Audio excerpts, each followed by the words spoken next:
the mornings satisfied. Milk, eggs and butter, got 'em all on the bloat. Anything you're short of, darling, leave us a note. Oh, you'll be glad you wrote it when you hear the noise of the rattle of the bottles of the bottle boys. One of my crazy ideas. Today they're going to train in the background with You Never Walk Alone. That's a good idea. It's an interesting idea. I'm looking forward to this. Boys, mentally we start to play the game now, okay? We are at Anfield. Let's go!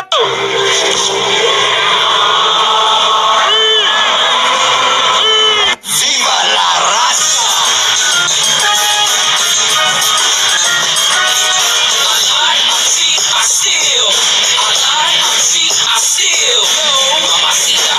If I say what I think, I'm suspended 6 months. So I cannot say. I'm allowed to give my interpretation of what happened in the game, but I don't know how to lie, and I don't like lying, so I prefer not to say what I think. I can't change that my hair is perfecto. It's embarrassing. It's a disgrace.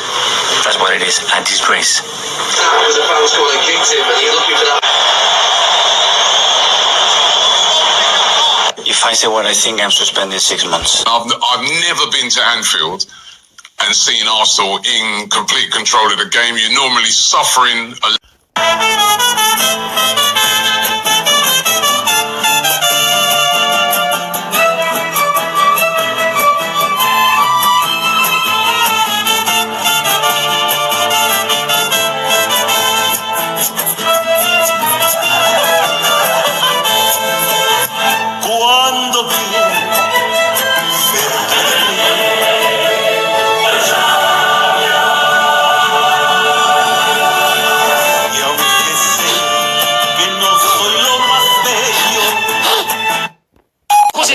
we would agree, but what I'm saying is that when people are saying he's fit, safe and all that, don't forget he won the FA Cup in his first season when he was the first manager to catch COVID.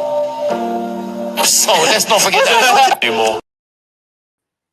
Welcome back, familiar, to NorthsideLDN, and we are back. Big up to everyone locked in, and we are back, man. We are back. Hincape is also back. Hincape is back in the building. We've got news that Ben White will be out, not seen in training. He will be out against Fulham. Yeah, we got all of that and more. Big up to everyone that's locked in, man. Big up to everyone that's locked in. Literally just got back from a nice Greek place. Had some nice Greek food. You know what I mean? But big up to everyone that's locked in, man. Let's get straight into the news. Big up to everyone that's locked in. Hincape returns to Arsenal training ahead of Fulham clash. Arsenal have been handed a timely boost in their title charge with Hincape 23 returning to full training after a frustrating spell on the sidelines. The Colombian defender has missed the last 5 matches with a groin injury, but was pictured back among his teammates during Thursday's open session at London Colney, as reported by Sky Sports. Here we go. While Hincape's recovery provides encouragement, there were minor concerns elsewhere. Ben White was a notable absentee from training, while Zubimendi, another recent arrival, was restricted to light work on the sidelines alongside sporting director Andrea Berta. Okay. Interesting. Now, very good news that Hincape is coming back. I want to see how good the player is. Definitely have no issues with that. Our left-hand side at the moment, it's looking like a mess. I'm going to be honest about it. Lewis Skelly can't hold down that position. Calafiori can't hold down that position. And at the moment, you know, if Hincape can come in and do his job, then cool. Timber looks like he's better on the right than he is on the left. Obviously, Ben White is out, so we can't use Ben White. Can't use Ben White there. As right back, he's not been that great. Let's be real. It was very long for him. I think he started against Olympiacos, and that was a long game for him. So we need someone to hold down that left back position, man. We really do. So if Hincape can come in and do a job, I'm more than happy with that. We'll see. I'm not going to judge the player. I always give players a chance, whether I like you or I don't like you. I don't really have an opinion when it comes to Hincape. I definitely give him an opportunity to prove himself at the club. Other than that, Zubimendi. Actually, before I get on to Zubimendi, Ben White. Do you know what I mean? Missing from training. I don't know what's going on. Maybe that's why we haven't seen the best of Ben White. Maybe he's carrying an injury. The fact that he's out of training, he's just come back not that long ago, back from injury, and he's injured again. These reoccurring injuries, Odegaard, reoccurring injuries. Saka's now been getting injuries. You know what I'm saying? I know he's available now. He is getting injuries. You know what I'm saying? Like, we've seen Timber get injured. We've seen Declan Rice get injured. It's like the more surprising bit is the reoccurring injuries. This is not looking good. I can't lie. Why are players keep getting re-injured? This ain't good. This seems like players are being rushed back. But I said before, I felt like these players are getting rushed back. I said before, I don't think like these players, all of them are getting, the manager's waiting for them to be fully healed before bringing them back, in my opinion. It's either they're not fully healed, or we're maybe allowing them to start training way too early, or we're trying to cut down. I don't know what's going on, but it's either the training, the management, or the medical team. Pick a three, and it's going to be one of the three, because something's going wrong here. One, maybe two, you could say, cool. Players just keep getting re-injured around here. I don't know what's going on. It's been a long time since we've had these kind of problems, but with certain long-term players, you can say, cool, this manager's run them into the ground. Other players, it's like, what's going on? What's going on? I don't get what's going on. So I don't know, especially players that had the good record as well of getting not getting injured, all of a sudden getting injured. I don't know. This ain't sounding right to me. I'll be completely honest. Not sounding correct to me. But there you go. Moving on from Ben White, who's in terrible form. Zubimendi now, restricted to light work. That sounds like an injury is potentially there, or he has an injury and it's something that they're trying to monitor, maybe giving him some injections. I don't know what's going on right now. I'll be real, when it's coming to this injury stuff, I don't know what's going on right now. Yeah, I mean, we just got Havertz coming back, and then we've got, Ben White out again, Zubimendi potentially holding an injury, doing light training. Why would you need to do light training if you're not injured? Why would you need to do light training if there's nothing wrong? I don't know. I don't know, man. You know what I mean? Where there's smoke, there's a fire, bro. I don't know what's going on. In my opinion, Zubimendi's carrying an injury. I just don't understand.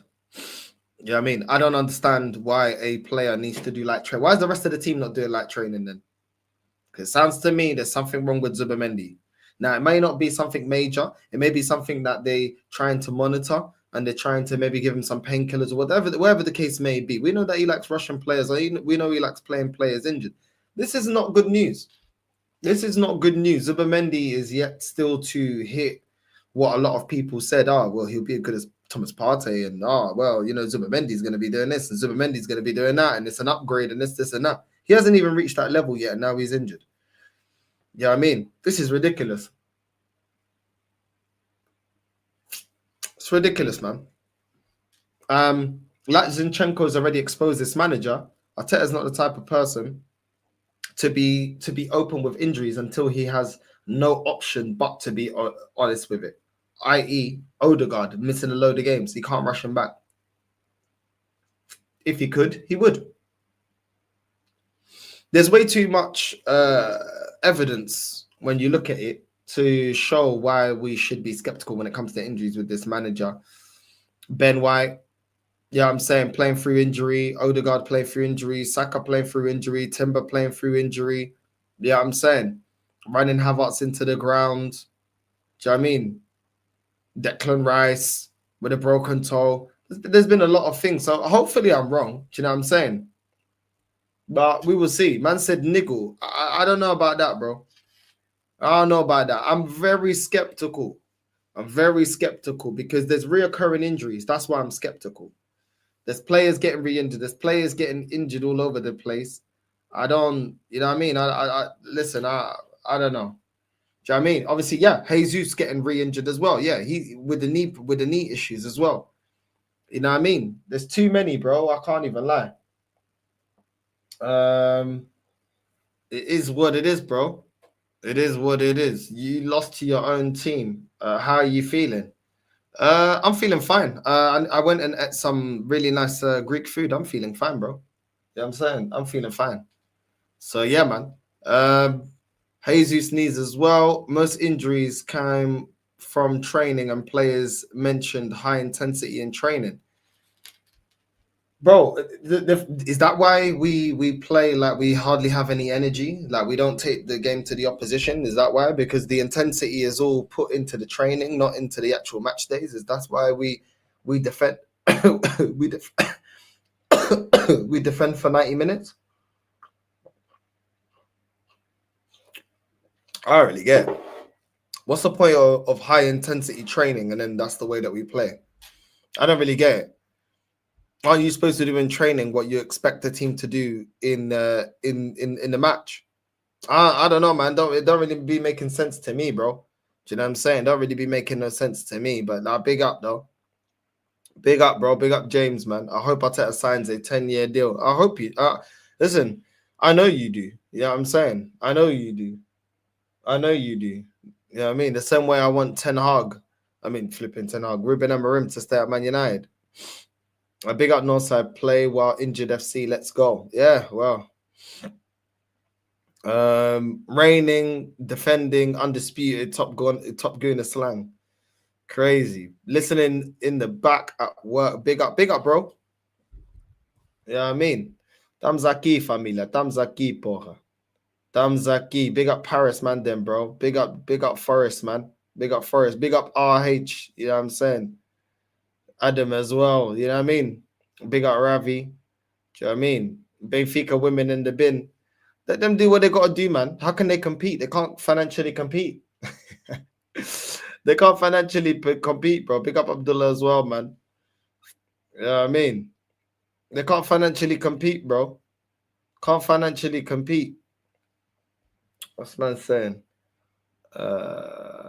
Stoke football comes with injuries.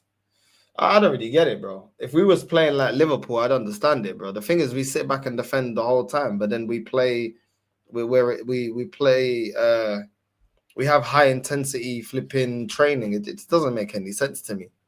Don't make any sense to me. Amorim, that scrub. It's on site with him.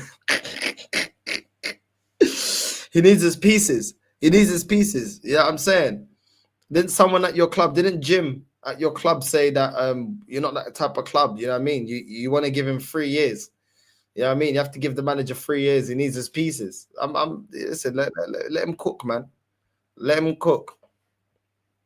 What the hell? No, sir, big up, bro. I got physically attacked last night by 2 top gooners, all because my opinion, bit bruised and shaken. What's this world coming to? Yo, that's mad, you know. That's mad. I hope you're okay. That's crazy, bro. You know what I mean? That's crazy, bro. I hope you're good, man.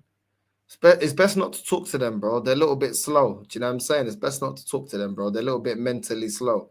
So it's best, you know what I mean? Just don't even chat to them, bro. No, so wishing you all the very best in your career. You deserve it. Come on, familia. Big up, man. Big up, my G. Do you know what I'm saying? Big up, bro. Big up, Northside. Good luck with your moves. Big up, bro. Chelsea Rogers, man. Big up to you, bro.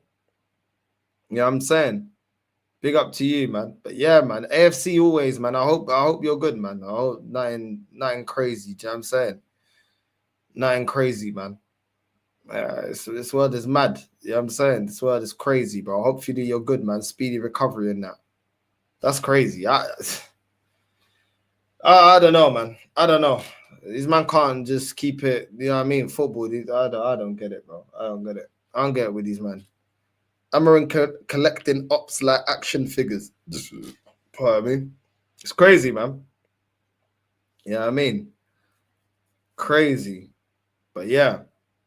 What was man? What's man saying? A top goon at my school said that Arteta is the best manager. Wow, that's crazy, bro. That's crazy. I even know. Don't even know what he's on. Don't even know what he's on, man. Yeah, I'm saying. Yo, Vito, send him to the dogs. This guy, man. What's going on, bro? I'm telling you now, Tone. I'm telling you now, Tone. I swear that every time I see John, I just think of Sopranos, bro. You know what I'm saying? I swear, done. I just think of Paulie. You know Oh what my I'm saying? God, you'd have been at home. You'd have been laughing your ass off this weekend if you would have saw us making wine. Yeah, but listen, I still ain't got the for wine. Do you know what I mean? I don't know when I'm gonna acquire the taste, but yeah, I don't know, bro. I don't know if it's my thing, wine, What kind of booze do you like? Gin, Okay, rum, whiskey. okay, I don't like. I hate vodka. agreed. Vodka's disgusting. Don't like vodka. Sorry to all the Eastern Europeans. No offense, but don't like it. The only wine I like is Jamaican tonic wine. That's it. which tastes nothing like wine. Do you know what I mean? Yeah. So, The thing is, the homemade booze, we got a lot more alcohol in ours, so you don't taste as much as wine as you do. Like I think the last time I tested it, I think my homemade wine's like 18.5, almost 19% booze. bro. I've never even seen how it's made or nothing. I don't know. Like the most Italians make their own wine. No. It's a tradition that we have because we made wine. My family's been making wine since they came off the boat when they came to America. So it's just my grandfather taught me how to make wine, so now I do it with all my guys. Like we make about 1,500 bottles a year. No, I hear it. Isn't Magnum like a wine though, bro? It is, but tonic wine and normal wine are two different things. Two completely different things. Yeah, it's not. I don't know why. I don't know the technicality. All I know is the taste, and it doesn't taste the same. If I have normal wine, it tastes completely different to drinking this. Completely. But yeah. What are you saying, bro? Hincape is back. Ben White. I was just hopping on to say congratulations on you selling your place, man. Yeah, bro. Listen, I'm out. This is my last night here, bro. I'm out tomorrow. I'm out. So yeah, man, I'm off, bro. I'm not spending another day in this house, man. Good for you, bro. Good for you, bro. How long you think it is before you land permanently down in Spain? Or are you still looking at other options? I'm gonna have a conversation with my family, and then I'll see what my move is. But yeah, if it's the best move for me, then it's the best move for me. But I want to talk to my family because I never lived in another country away from them, innit? Right. So you know how it goes, man. You know how it goes when you're from a culture where you're always with the family, and you know what I mean. And they'll be looking at you like you're betraying them or something. Do you know what I mean? So I want to have a proper conversation with everything going on. I ain't really had time to have a proper conversation dealing with like everything else. But yeah, man, just yeah. I mean, Madrid's how long of a flight away from London? 2 hours, same as Barcelona. That ain't bad. Getting to the airport and dealing with the bullshit and everything is where it adds up to where it becomes something. But that's not too bad. It's not like you got to take a 9-hour flight to get somewhere. Yeah. If you got to get back home. So, good for you, man. I was just hopping on to congratulate you. Nah, thanks, bro. Nah, I appreciate that, man. I appreciate that. Yeah, man. Different chapter, you know what I mean? But yeah, I don't know. I just deep down, I just feel alleviated. I feel alleviated, and I feel like, bro, money's gonna come. This is the most important thing: is peace of mind. If you ain't got peace of mind, doesn't matter how much fucking money you got, you're gonna be miserable. So as long as you feel that your peace of mind is better, that's all that matters. A lot better. Even better once I'm out here. You know what I mean? Well, even better once I'm out here, bro. But yeah, man. It's a step in the right direction. Yeah. 100%. Yeah, it's got a big long day of packing tomorrow, man. It's got a long day of packing, but not the funnest thing to do. But yeah, man. Eh. Again, it's going towards a good cause, so look at it that way. Yeah, I mean, but yeah, Yeah. bro. Nah, you're right. You're right. I think your mental, you know what I mean? Your mental health, you being clear, being able, like when you're mentally in the right place, it's like you can just tackle on a lot more things. When there's too many things going on at once, it just seems like chaotic. It seems like you can't concentrate, can't focus. Do you know what I mean? So it's true, but your health and your mental clearance, man. If you ain't got that, it's like it's mad what your mind can do. You could make you just physically not want to do something or not want to, you know what I mean? But yeah, man. I don't know. I don't know. I'm excited for the next chapter in my life. Not that I've had much time to be with getting everything organized and sorted and everything, but now I just feel like, yeah, bro, like this is the right move. It feels like the right move. It feels like this is the right thing to do. And it feels like I've just allowed everything and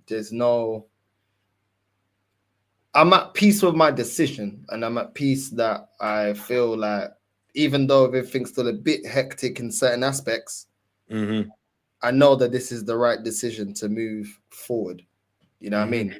And I was in Costco today, and I was looking around thinking, not long ago I was here as a homeowner thinking, oh, maybe about this, maybe about that, and now I'm just there like that shit don't mean anything to me anymore. Yep. You know what I mean? Yep. Yeah. Anything that weighs on your mental, get rid of it. That's what I always say. Yeah. Anything that you can get rid of. If it's something you got to deal with, then you got to deal with it till you can get out of it. But no, man, that's what's up, dude. That's what's up. You're definitely going to be in there by April, and are you moving relatively soon, or are you holding off on that? Nah, so it will be completed by the end of the month. Last day of the month is completed. But then I was like, you know what? I'm here by myself. What's the point me holding on, staying here any longer? Right. I might as well just get my stuff and go to my mum's. You know, I still got my room there and everything. Right. So at the end of the day, it's one of them ones where I'm just like, I'm just like, I'd rather just be around my family. You know what I mean? I'd rather be around them. Do you know what I mean? And just, you know how it goes, man. Mom's done the cooking. You know what I'm saying? Everything's there. Do you want a cup of tea? This. You know what I mean? Instead of and then if you leave, they give you the to-go bag too for you to be fed the next 3 days afterwards. Have you seen the Tupperware? She's like, yo, bring back the Tupperwares. I got all the Tupperwares. You know what I mean? So I got a massive bags there of Tupperwares and everything. But it's just, I think I stayed here because I wanted to deal with it. As much as it hurt, I wanted to deal with everything, you know what I mean? Right. And that's why it should be like, no, come over and, do you know what I'm saying? Stay here. And I'm like, nah, I need to deal with this because once this is done, I want to move forward. I don't want to be looking back and, this and dealing with it later, you know what I mean? I think that was something that I learned that before in my life, I just bury it, not deal with it and go forward. And then it comes out like years after or whenever. And then I don't want to do all of that. I think it's just going to be messier. So I was like, do you know what? I'm going to deal with it. She obviously chose to leave. And I felt like in a way, not dealing with certain things. So I was like, each to their own. It's not my business anymore. She does what she wants. But I felt like, no, I need to confront how I'm feeling. I need to confront what I'm going through. And I just felt like now I feel like I'm not, even though I'm going through certain things, it's not that anymore. Like the decision, the breakup, everything, selling the house, I'm at peace with that. That's not what you know what I mean? It doesn't, those bits don't upset me anymore. Now it's just, the other person just acting a bit childish and disrespectful, but it is what it is. Do you know what I mean? It is what it is. You move forward. You can't control people at the end of the day, and it's not a good look on them. Do you know what I mean? To be disrespectful. So it just is what it is, bro. Like you see, sometimes people are acting out of hurt. Sometimes it's their true colors. You know what I'm saying? Or their ego being bruised. It's all of the above. It's all the above. Whether people ever admit that or not, it's all of the above. Some people take it emotionally more. Some people will look at it from a standpoint because there's a lot of people who want to put on a show, even though outside of the show they're putting on, their private life is shit behind closed doors. You know, it's you know what I mean. So it's everything above. Done. It is what it is with that. Yeah, so I'm just keeping my mouth shut, just moving forward. At the end of the day, I just want to move forward with my life. Do you know what I mean? I don't need to do anything like that. And I'm just I'm just moving forward. But like I said, I don't want to. It's a big move. It's a big change, whether I stay in the UK or not. For me, I just feel like as a content creator, moving off of talking about her, moving forward as a content creator, I just feel like it's a lot cheaper to live in Spain, which allows you to grow more. I think in the UK it's just hella expensive, and Yeah, I just feel like you if you guys are start like us. something off, You guys are like us. It's so fucking expensive to live in the city. So yeah, it's yeah. Nah, go get that shit, man. Go get that shit. yeah, Go get your fucking money. Fuck that. And here, being silent is the best way to get back at them, whether they like it or not. Because silence will drive people fucking crazy if they don't get the tit for tat that they're looking for. yeah, just silent, bro, just silent. You know what I mean? I just replied only for yeah, we can we can go ahead. End of the month, we can sell because they were asking us because it was in a chain. The other Right. people were selling a flat, and then they had to sell their flat obviously to buy my house. But then now they said that they're anxious, they're ready. I think they've got a family and stuff like that, so they're probably trying to upscale and trying to get that done. So I was like, yeah, I'm all for getting rid of this place a lot faster. So I was like, yeah, and then I just said, yeah, I will be gone before the end of the month. That's all I said. So yeah, man. And that's really it, man. I just want to be rid of any ties and just go forward with my life and not have to communicate anymore and just go forward with my life because I'm I'm just bro. I don't want to. I just don't want to have any connections anymore. I just want to go forward, do my life, and yeah, man. That's literally it. So I'm happy. I'm really happy that happened. Especially with the behavior, bro. It just makes you even more go, yeah. It's like this is making it worse for you because You dodged a bullet. yeah, you're just cementing the decision by doing that when you don't need to, but like you can't control other people. I can only control my actions. I can only control what I do, and yeah, man, yeah, just whatever. It's a bit annoying because it's not deserved, in my opinion, but at the same time, it is what it is. I just think, yeah, man, it's just the next chapter. Like, I didn't expect it, but I think this just shows how unexpectedly your life can change. I thought my life was done. I thought that was gonna be, it for me in terms of romance or in terms of the romantic side of my life. I thought, okay, that was it. That was the situation. But it is what it is, and it happened for a reason, and I can see now clearly exactly why it happened. And yeah, man, it's just man. I don't know. Like the time that I moved away from my mum's house, the lesson I've learned is like me and my mum wasn't that close. Me and my mum now got a lot closer. Certain things we resolved, certain things. So I mean, it's happened at a time that I'm a lot closer with my family. Me and my sister were a lot closer. We always was super close. Me and my younger sister, but we're even closer now. And yeah, man, it's just a lot of things like that has good things came out of me leaving my mum's house and living by myself. Because when I've come back, certain relationships have been stronger. So I take that from the situation. Also, the experience of living on my own. Because obviously this situation was the first time I ever lived on my own. So I think it made me grow up in certain things I needed to do, calling myself out, like, cleaning for myself and stuff like that, and being more organized and understanding what it's like to live by myself. So yeah, it's made me more mature. Obviously, there's still things I need to work on. Not perfect, but I think it's definitely matured me. So I'll take the good out of the experience.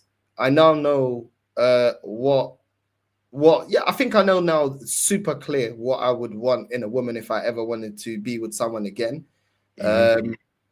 And I know that I'm not tolerating, especially after this, I'm not tolerating anything that I deem not good enough. I'm not even entertaining it, because otherwise this move is in vain. You know, I'm always going to look at this move as a reference to, there's no point doing this if I'm going to fall back and accept what I left. Makes Right. absolutely no sense. So Right. yeah, I think there's been I think it's been a lot of positive, a lot of growth from my side. I have to be, you know how it is. You know, Italian boys, Portuguese boys, you know what I mean? You know what I mean? Like, yeah, the Spanish boys, mama's boy a little bit, you know what I mean? This is the culture. They baby you a little bit in certain aspects. Not saying that you're not responsible, but they baby you a little bit. You know, you were not eating and this and that. And I think that shield of he's the only boy and this, and this Mhm. situation obviously made me mature a lot better. So Mhm. yeah, man, I think a lot of good stuff came out of it. Yeah. Big up Yasser. No, Maybe see, for me, the funny thing is that my mom was actually a little bit of the opposite. Me and my mom were used to clunk heads all the time, where I couldn't wait to move the fuck out of the house, and she couldn't wait for me to get out of the house because I was a freaking menace. But no, yeah, getting out on your own teaches you a lot more about yourself and about life than what you just learned coming from home. From home in that type of a household, you're shadowed from a lot of things until you walk off the stoop the first time at whatever age that is, and then obviously it changes to even more when you live on your own. But yeah, no, man, I got to bounce out of here. I just wanted to hop on here and say congrats for the move and congrats on selling on the house, and big up, and I'll talk to you soon, man. Big up, Yasser. Big up, Big bro. up, Gianni. Listen, all you've done really is left. He didn't really leave the house. He just went to the basement. That's the thing about Gianni. Big up to Gianni. Yeah, he's just there. Big up to him, though, man. What are you saying, though, no? I'm good, man. I'm good, bro. Just yeah, man. I just listen. I don't know how Lee does it, blood. I just got out the chair. I couldn't get out the chair, bro.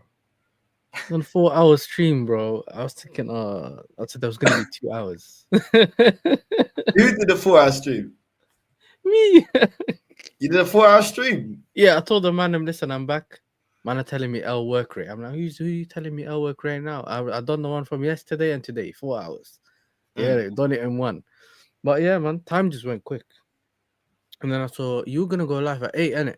Yeah. Yeah, you're part of the reason why I done 4 hours. Because I was gonna do the what I call the indirect rate. Because he can't redirect. So you know what I'm saying? Indirect. But then North wasn't live, no one was really live. I said, yeah, allow it. You know, so we'll just keep going. Nah, we talked about Dutch food. we talked about everything, innit? Because some people thought I went to jail. You don't stream for 1 week, man. I'm going to Oh my days. You know when they say the real niggas holiday when they come out. Well, why the hell would you go to jail? Like, you're one of the most chill guys I've ever met, bro. Yeah. They're like, nah, you went away for a week now, bro. What'd you do? These men I don't can't know go you, holiday bro. no more. I heard you spoke about Holland and respecting the rules. You know what I'm saying? Yeah, We like someone that respects the rules, and then you're gonna go and go to jail. That's crazy. Nah, but listen, I can't lie. I needed that break, innit? But now I'm back. You just gotta do what you can, innit? Do you know what I mean? You gotta do No, 100%, 100%. But I guess doing this, like, yeah, I don't know, man. I don't know. Like, you gotta make. I guess you gotta make it work, innit? Like, when it's your bread and butter, you gotta make it work. You gotta work. Like, do you know what I'm saying? Like, you got to. Do you know what I mean? And if you think about it as well, I know you're not full time yet, but when you're full time, it's like, to be honest, if you're doing the same hours that you're doing at work, let's say like a 7-hour shift, like an 8-hour shift, it's like, well then, you know what I mean? If you can do that working for someone else, then you can do that breaking it up, doing lives, innit? So I guess it's like that for Lee, innit? Like, Yeah. Some people do 12 hours shifts. Some people do whatever, like 8-hour shifts, you get it 10-hour shifts. If you do it, because technically, then it becomes your work, innit? You can't just get away with just doing 2 hours here, 2 hours there. That doesn't work. You know what I'm saying? It don't work like that. But listen, I've been gone for 1 week. I come back. I went to the live room. I didn't recognize it. I don't know what they done to it. I'm seeing a big screen. You know what I'm talking about? The YouTube live room thing where you can see the chat. What do you mean? Like, you know how you can see when someone Yeah, redirect. the live studio. Yeah, but it used to be blank. Like you only see a little bit of the video in the corner, as in it tells you what people are watching right now, and then you see the Yeah. viewers, and that's it. I've gone into it earlier. It's fat picture of your own stream. Nah, mine's still normal, bro. You're still the old one. Mine changed, and I had bet. You know when it shows your handles and that, that's what it's showing me. Yeah, everyone's handles instead of their names. Brother, I'm looking at this thinking, how am I supposed to navigate this? And then you know when you end the stream, you can't even tell how much watch hours you done. It doesn't tell you. So I was just looking at it thinking, all right, cool. What? You just changed the whole thing. Now, when you actually get into it, it asks you, do you want to stream horizontal and vertical, or vertical only? So you can actually do both. How did yours update? Like, There's no such thing as an update. Maybe they gave it to me first before you. You know what I'm saying? I don't know. I said maybe I don't get what they done. They either they ain't changed it for everyone. They just, I don't know. Actually, you know what? Yeah, because I'm on this, I can actually send you a picture, and then you can see on your phone, and then you get what I'm talking about. But yeah, man, it's just you just gotta do it, bro. We can't explain it no more. It's one of those things. You do it. Yeah, I mean, if you don't do it, you don't understand. No, I hear it.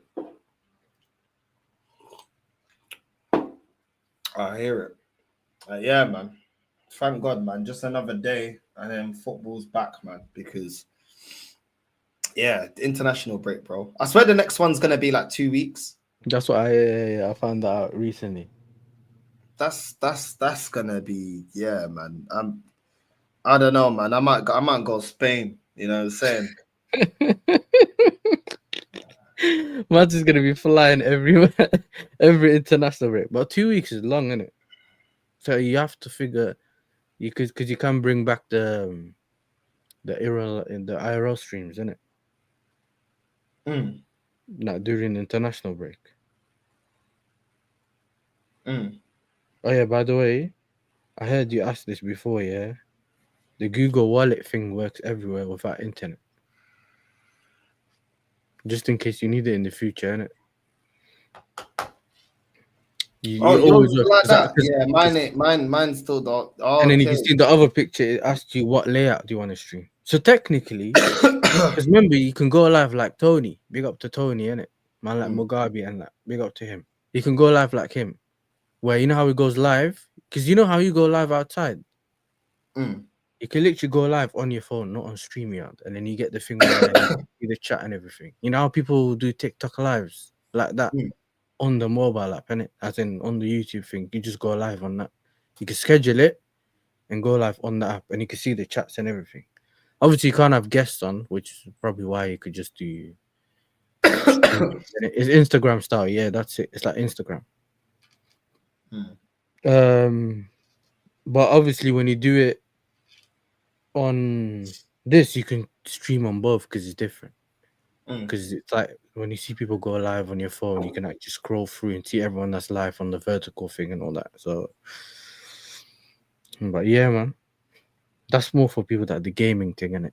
Some people love doing the gaming thing where you can see them stream the games on vertical. I don't know how.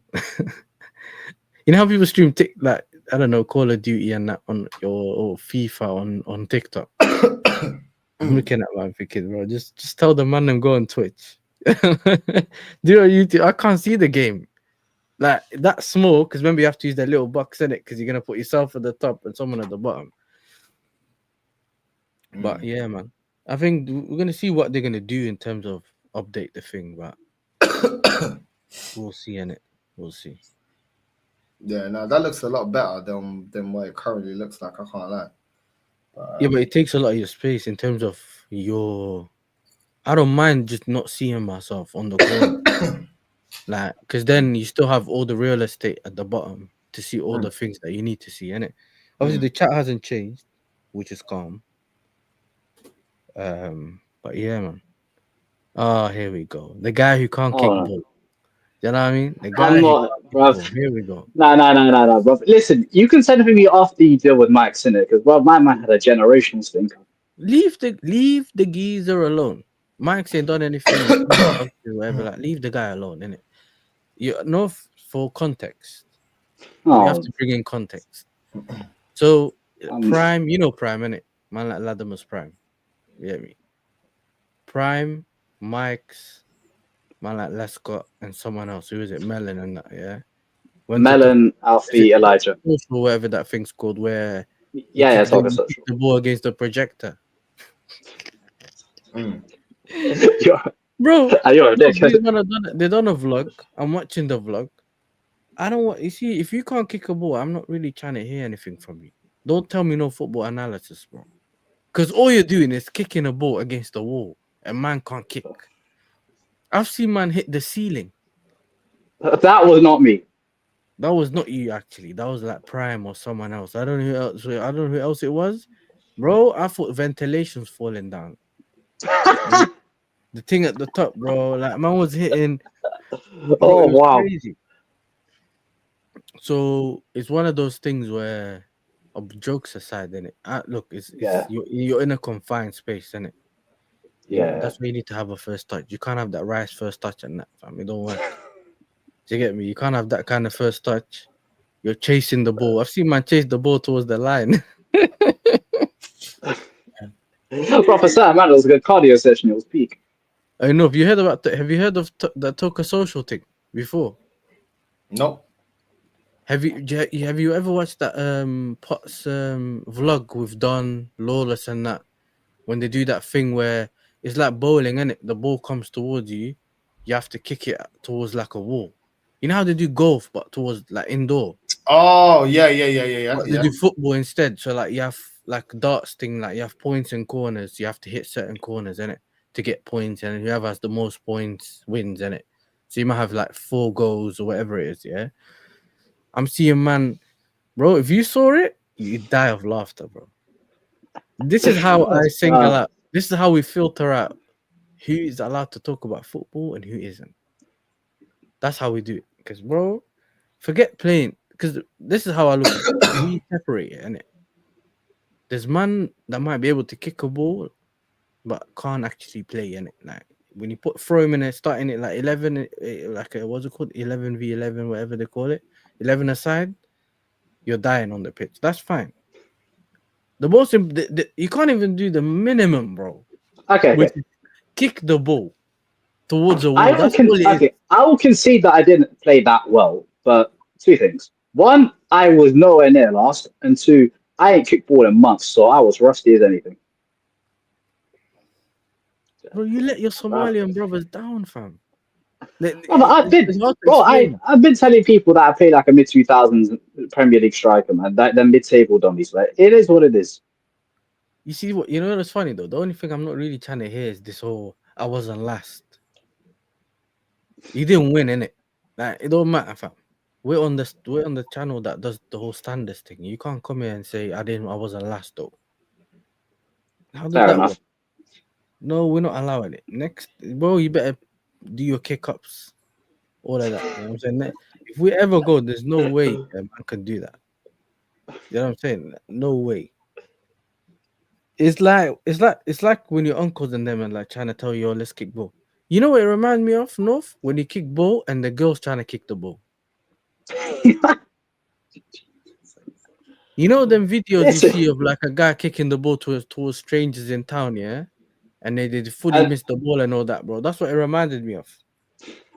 I swear down. That was funny. I can't lie. I was thinking over it.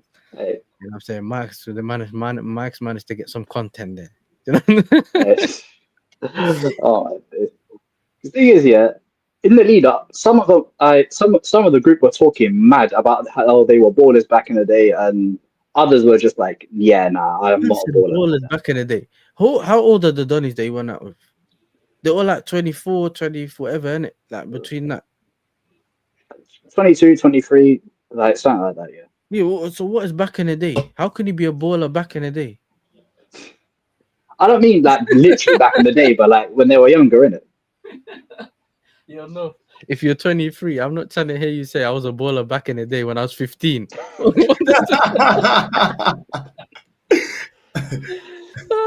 Man, I came here in peace and I'm just getting grilled. at 25. Yo, that doesn't work, bro. You know what I'm saying? Well, No, we're not having this, bro. man's doing the Bukayo Saka, I hear it. Nah, bro. Guys like AJ are playing for his national team. Bro, the worst thing is I would actually still play for them, man, because, bro, World Cup qualification, yeah? These pricks got 1 point out of 30 available. No, let me put that into let me repeat that. 1 point out of 30. Do you know how dark that is? He means primary school under sevens.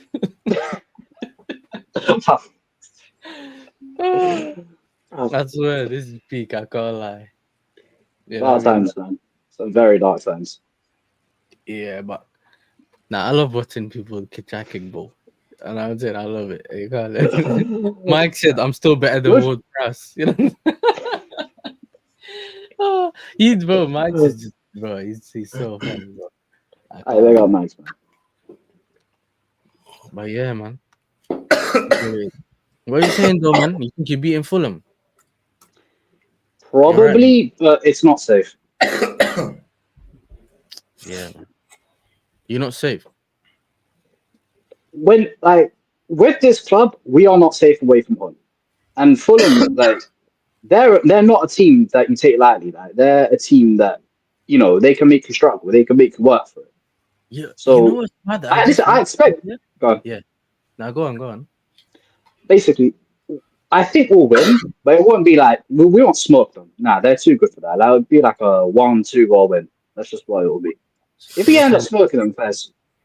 So you're telling me with all them weapons of mass destruction, you can't beat Fulham? You can't smoke them? That's what we're doing. Listen, I'm not speaking for other people, man. If they want to chat, they want to chat. Bro, listen, my man can go in the firing squad, man. Listen, I'll pull the trigger. It's not my business. Listen, I hear it. You know what's mad enough? Well, you know what I watched earlier? Obviously, big up to Rance. He's on holiday and all that, yeah? But he dropped that clip. Do you remember when you done the show and you put your face on 50 Cent? All that you, Lee, and Saeed used to done like a New Year show. Yeah. He dropped the clip from that where you lot are moaning about losing against Fulham, yeah? And Jimenez done like a Rabona or something from outside the box. He dropped that today. And then I was like, Fulham. And then I realized you lot playing Fulham. I was like, bro, anytime, any day, the Arsenal slander, yeah, is there. Well, I remember that game very well, man. That is genuinely one of the worst Arteta performances I've ever had the misfortune of watching. And that was actually the first time I saw Northside on Rance's channel. And yeah, I've not seen an Arsenal fan lose it like that in a while, but it was very, very funny. Because he just echoed everything that I've been feeling about this top for years. I don't want to think about that game. I don't want to think about that game. Bro, the only highlight of that stream was the transition bar from Lee Gunner. That one was, bro. Bro. I'm telling you, but yeah, man. I don't know, man. Just this club. It's true. It's true what AJ said. You can never count on them, bro. You can never count on them. And the thing is, we'll probably stink it out. You know what I'm saying? We'll probably stink it out. Fulham have lost their last 2 games. Lost to Bournemouth, Aston Villa.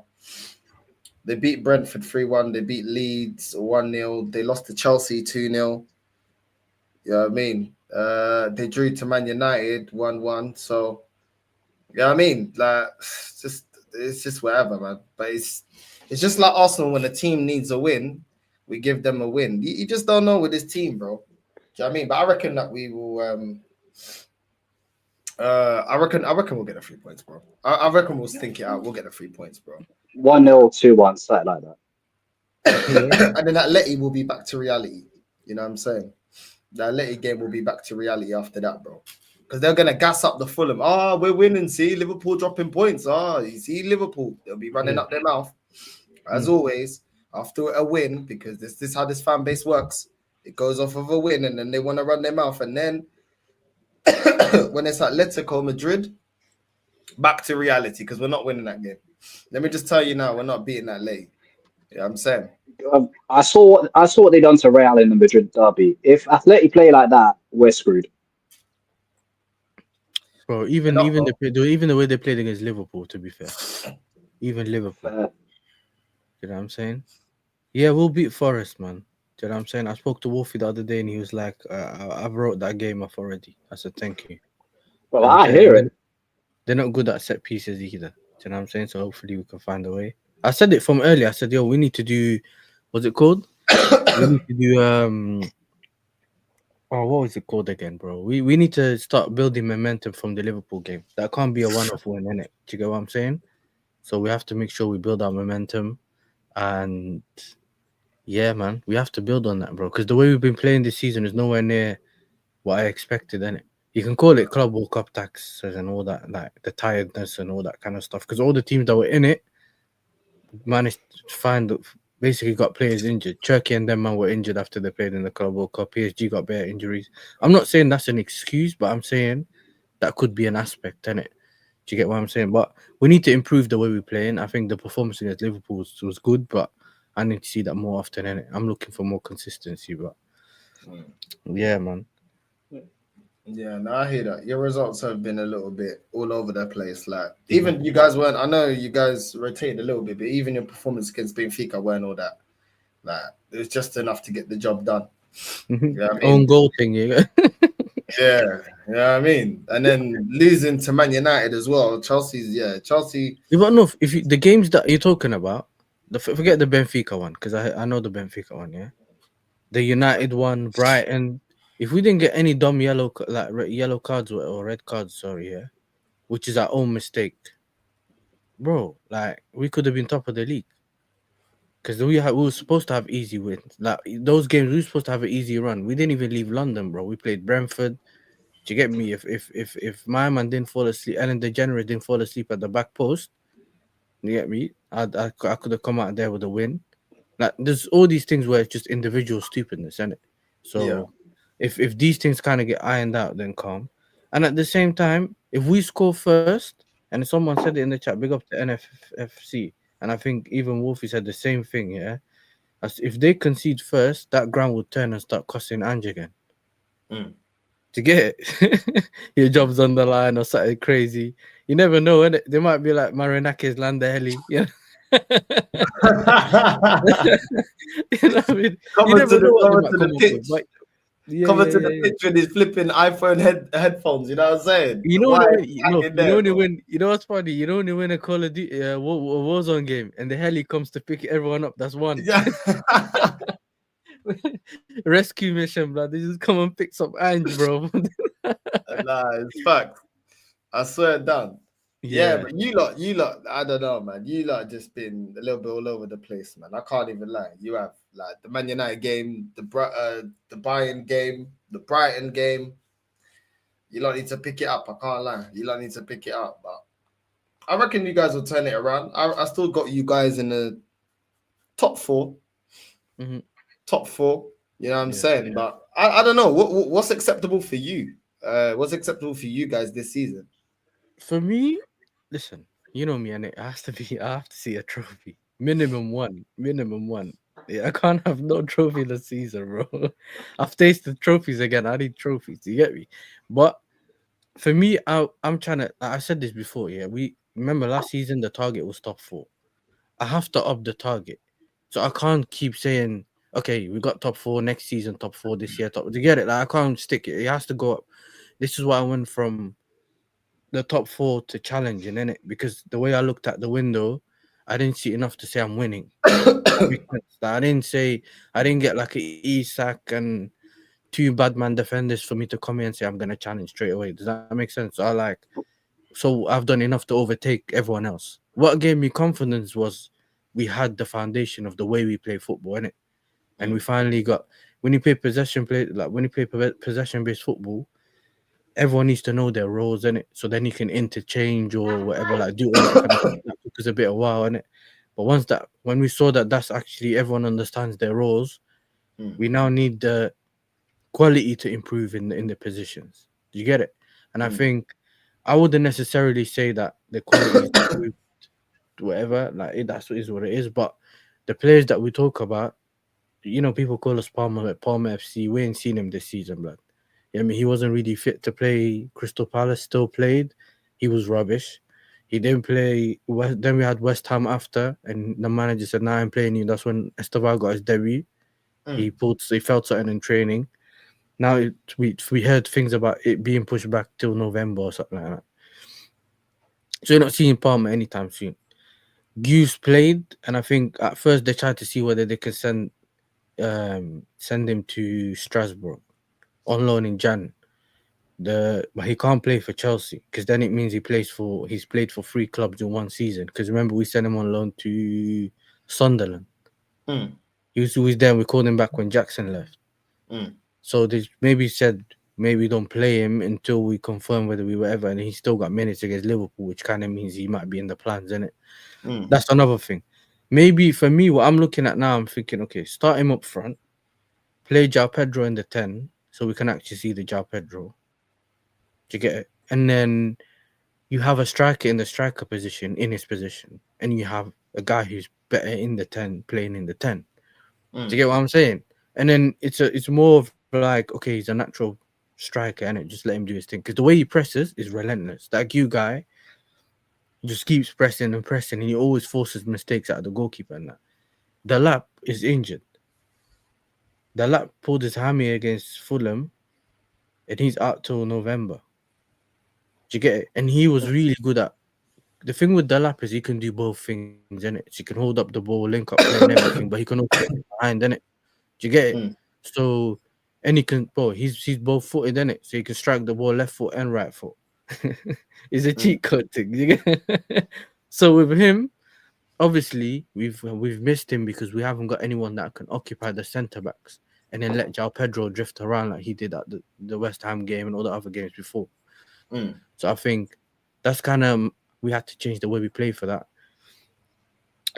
Listen, hopefully the bad issue we saw the other day is the bad issue we get because that'll be sick. Do you remember when Badi Issue first came and he was cooking on the pot? Or not? Because Badi Issue was calm, one of them, like, he was like a Saliba, like them calm defenders, just get the ball off you and keep it moving. He was like that.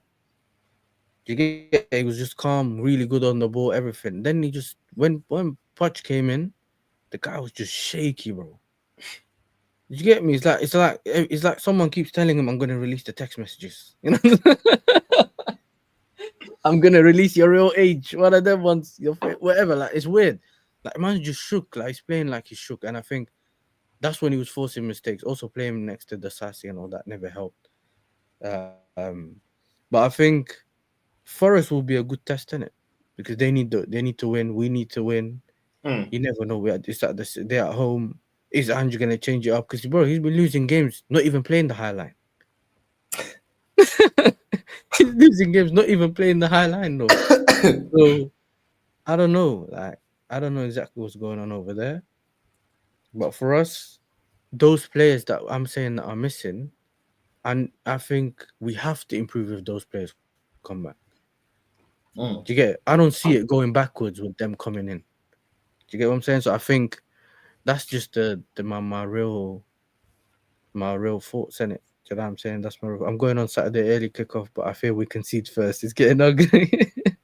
Listen, I want to say for your sake, I hope it doesn't happen. But listen, you play in my club. Do you know what I mean? Yeah, you play in my club. Yeah, because did you hear the rumors about them saying they wanted to get Sean Dyche? Who? Forest. That was you were in Madrid.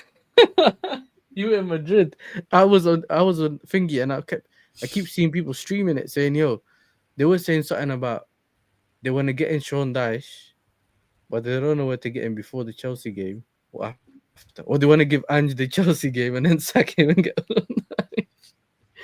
I'm thinking just after, do it after the Chelsea game. Do what you want. To Do be what fair, you it want. could probably stabilize them, but I wouldn't want him in like long term. I think it's still very early in the season to go in and get Sean Dyche. If it was more towards the business end of the season and they're still 17th Yeah, and they're in that kind of position, then I can understand Sean Dyche appointment now. But you still have enough time to go for an ambitious appointment. Do you know what I mean?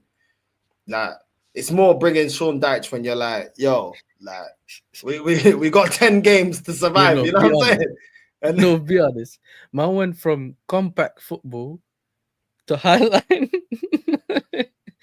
That's ambitious, bro.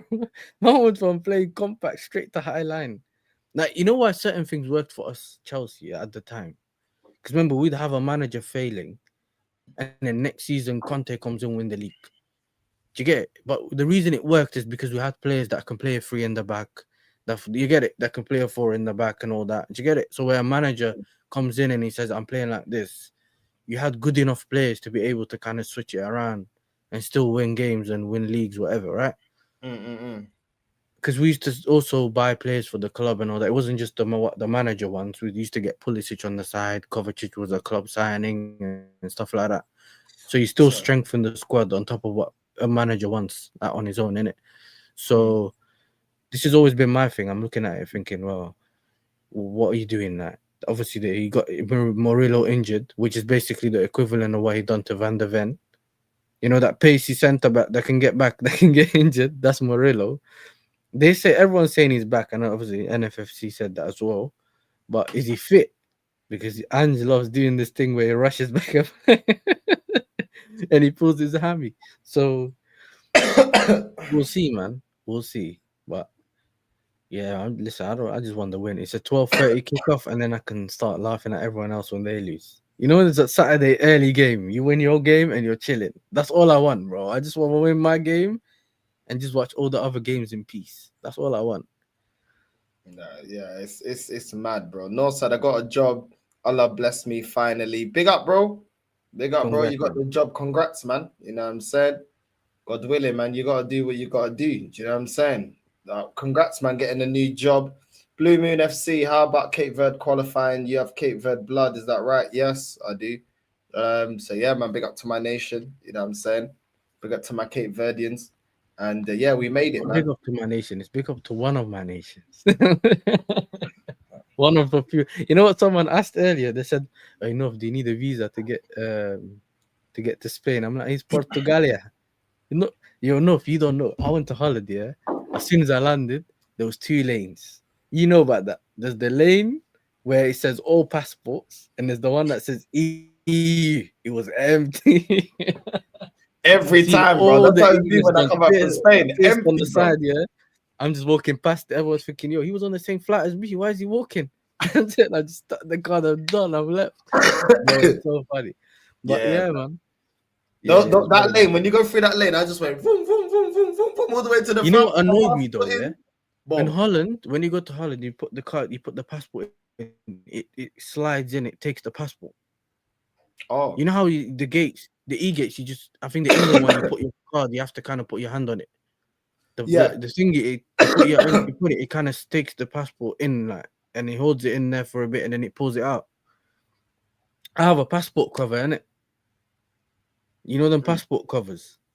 I have a passport cover.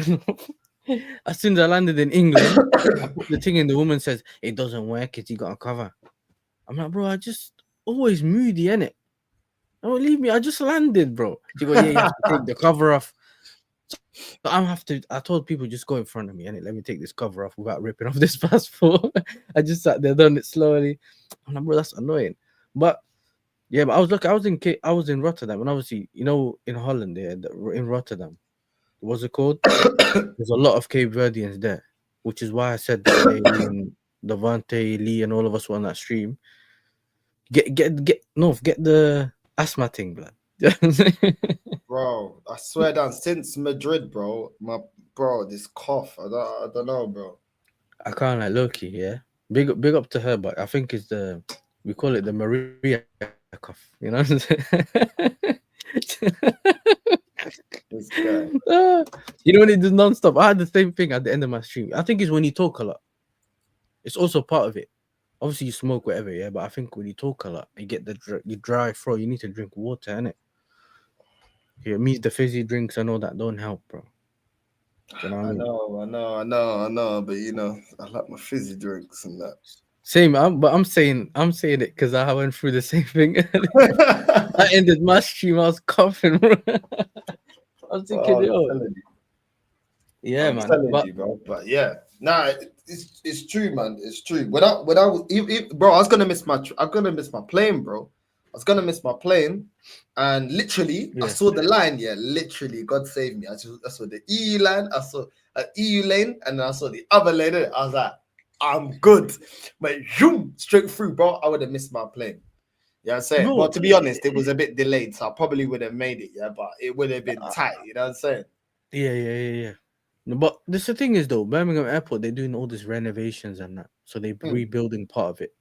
So man's going there, long queue. All as you know what it is, we went late from the house. You know when you just late from the house, that's already a problem. You left Yeah. late, but the airport's at 20 minutes from my house. I'm chilling. But but what then happened was, yeah, we had one of them big bags in it, the 23 kg one, whatever, the whole baggage, yeah. So we went there, and man said, I'm looking in the EasyJet app, and it's telling me, check-in closes at 14:40, which is 2:40 p.m. innit? I'm at home at 2:40 or 2:20. I'm looking at it thinking, we're not making it. So then I've gone. As soon as I landed there, it's like, bro, it's almost like 3 o'clock at that time, yeah. Told the woman, yo, I'm going to Amsterdam. She's looking at it. She's looking at me thinking, yeah, and she goes, and I was like, well, what am I gonna do with this bag? She goes, okay, you know what? Just jump the queue. The queue was long. Everyone's fuming because they're thinking I'm getting some special pass in it. And I'm going around everyone. So I'm gonna put the bag in, jumped went to the security, and I knew what to do. I looked at one guy, I was like, yo, I'm going to Amsterdam, bro. I can't be in this security queue, bro.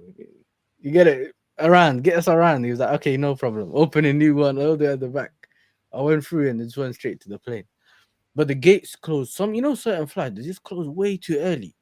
Yeah. Some like it's delayed. You're like, so I swear down. Those are the ones that you always make it. The ones where you're like 10 minutes late or something. No, gates closed.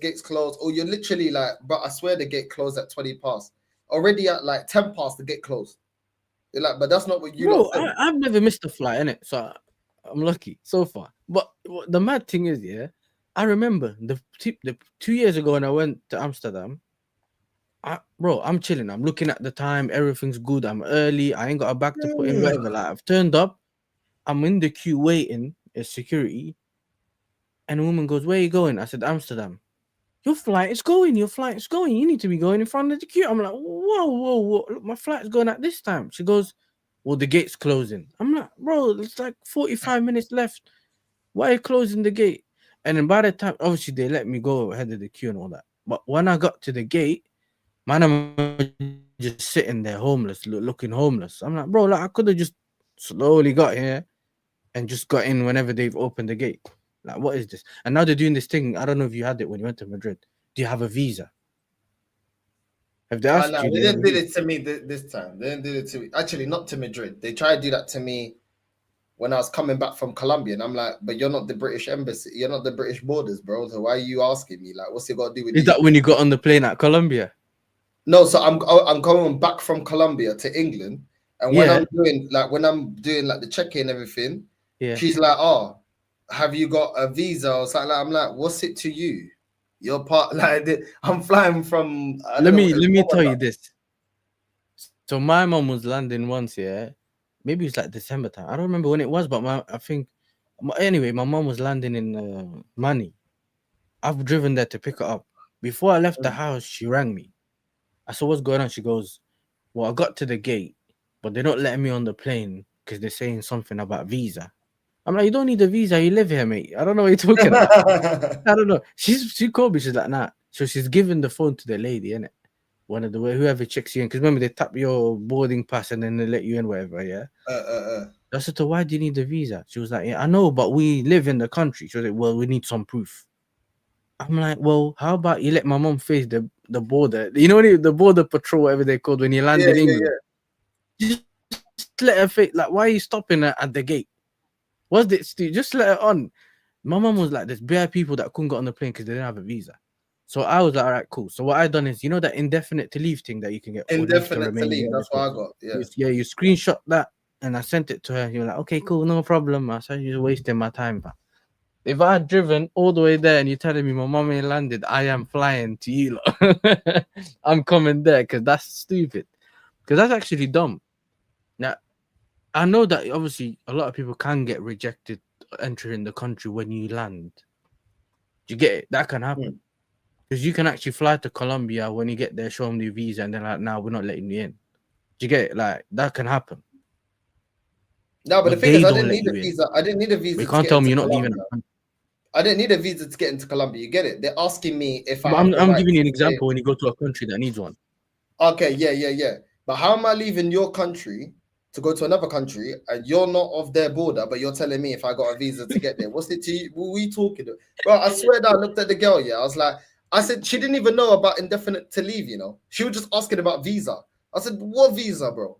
Like, she was just chatting shit, bro. She didn't even know what indefinite leave is. These man living in England. Who told you that it has to be?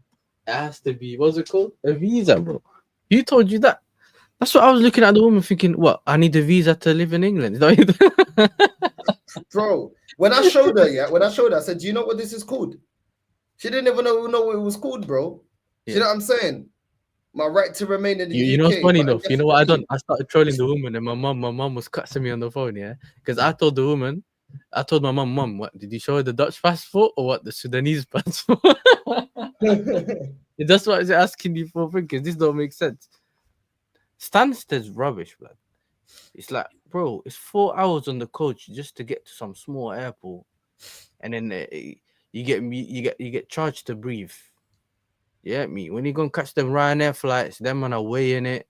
Do you get me? They throw in your bag into this little box thing to see if they can charge you for that. You know, your backpack's too big. I see, man, bro. Even EasyJet. I'm used to flying KLM and that, and like the normal ones. You just pay for it, and then no one bothers you. But when you go to the EasyJet, you know, the budget airlines, any way they can get peas off you, they'll get peas off you, bro. Any way, no. I remember when I took the Ryanair from Norway this years ago. My uncle didn't have a printer. Like, not everyone has a printer, bro. Like, it makes sense. I don't know. Maybe everyone has a printer now, but at the time, my uncle didn't have one. He's like, I don't use it. I just go wherever. And I checked in, but I never really printed the boarding passes, innit? Then man tried to charge me like 50 euros to, or whatever, 50, yeah, basically 50 crowns, like 500 crowns, which is like 50 euros, yeah, to print out my boarding pass. Well, you should have your boarding pass in hand. I'm like, brother, can I not get it off the desk? No. I was like, nah, this is crazy. But yeah, but if you leave from London City Airport, which is actually lit, it's the little airport, I don't know where it is, somewhere near the Elizabeth line or something, that can drop you off in Rotterdam. That would have been lit. That's a direct flight, mate. Do you know what I mean? Jordanian Airways always. I've never been them sides. Never used that, bro. You know what I mean? London City Airport feels like leaving Pablo Escobar Airport.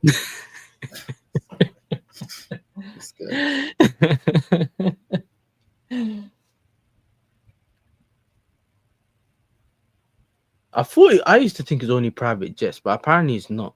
Because my cousin flies from there when he comes to London. And he ain't no billionaire, but you know what I mean? Yeah. Yeah, it's one of them ones, man. I don't know.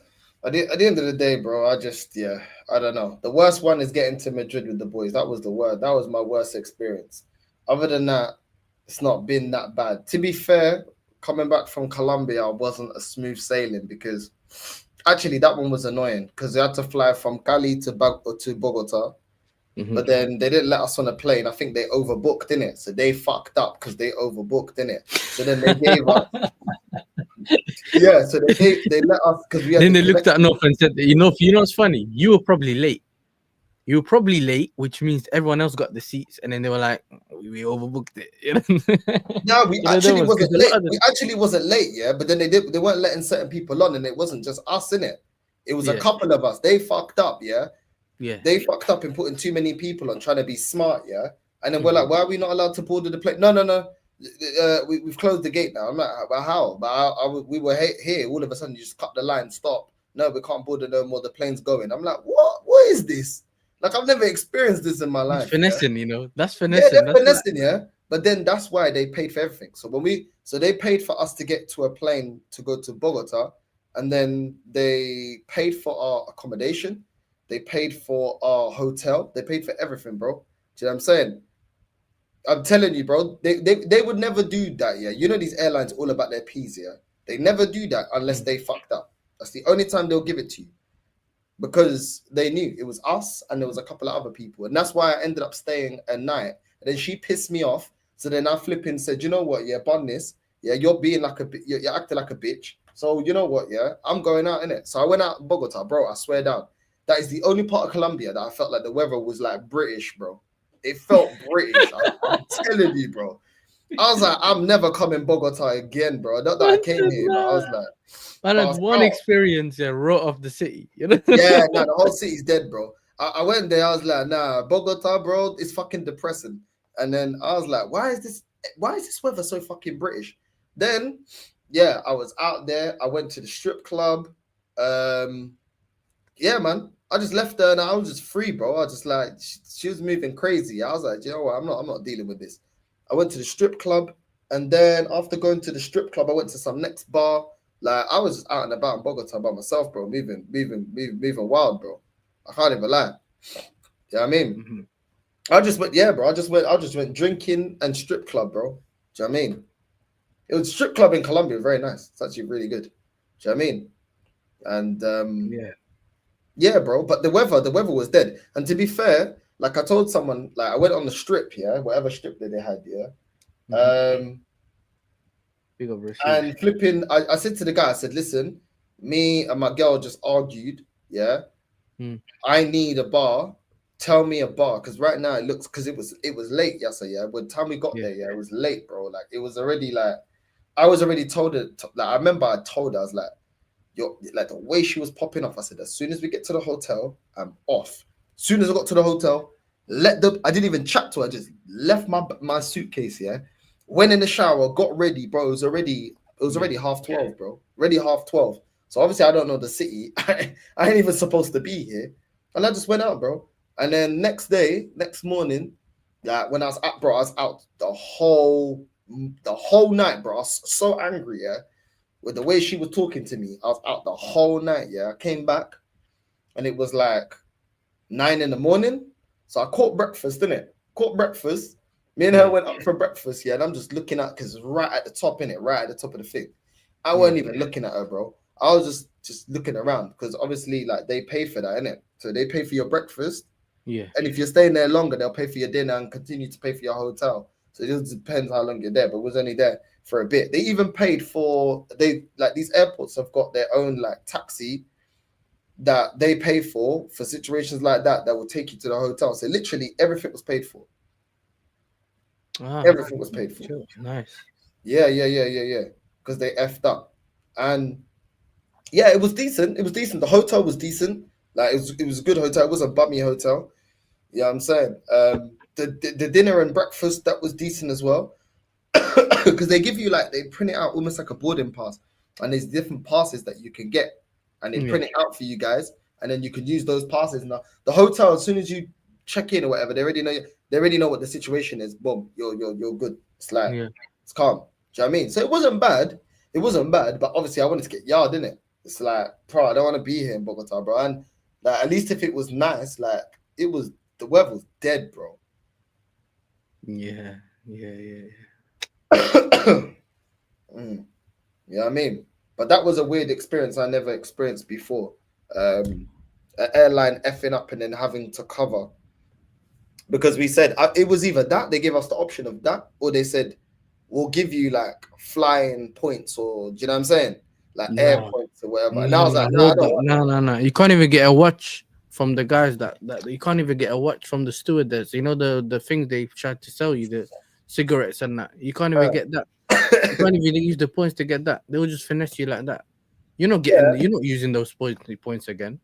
Nah, they There's know a big that, chance though, innit? if you don't fly that same flight again, you're never using. If I was Colombian, then maybe it could have come in a bit handy. But I was like, yo, bro, like, what am I gonna do? Get the points and then sleep rough in the airport? Fuck that. I want to go hotel, bro. Yeah, You know what I mean? I hear that. So fuck the points. You know what I'm saying? Even if there were a lot of points, like nah, bro. Do you know what I mean? It doesn't even make any sense. But that was the only one really that I had. Like, yeah, bro. That was the only flight that I've been dealt with like that. Everything else was calm. When I went Mexico, calm. When I went Dominican Republic, calm.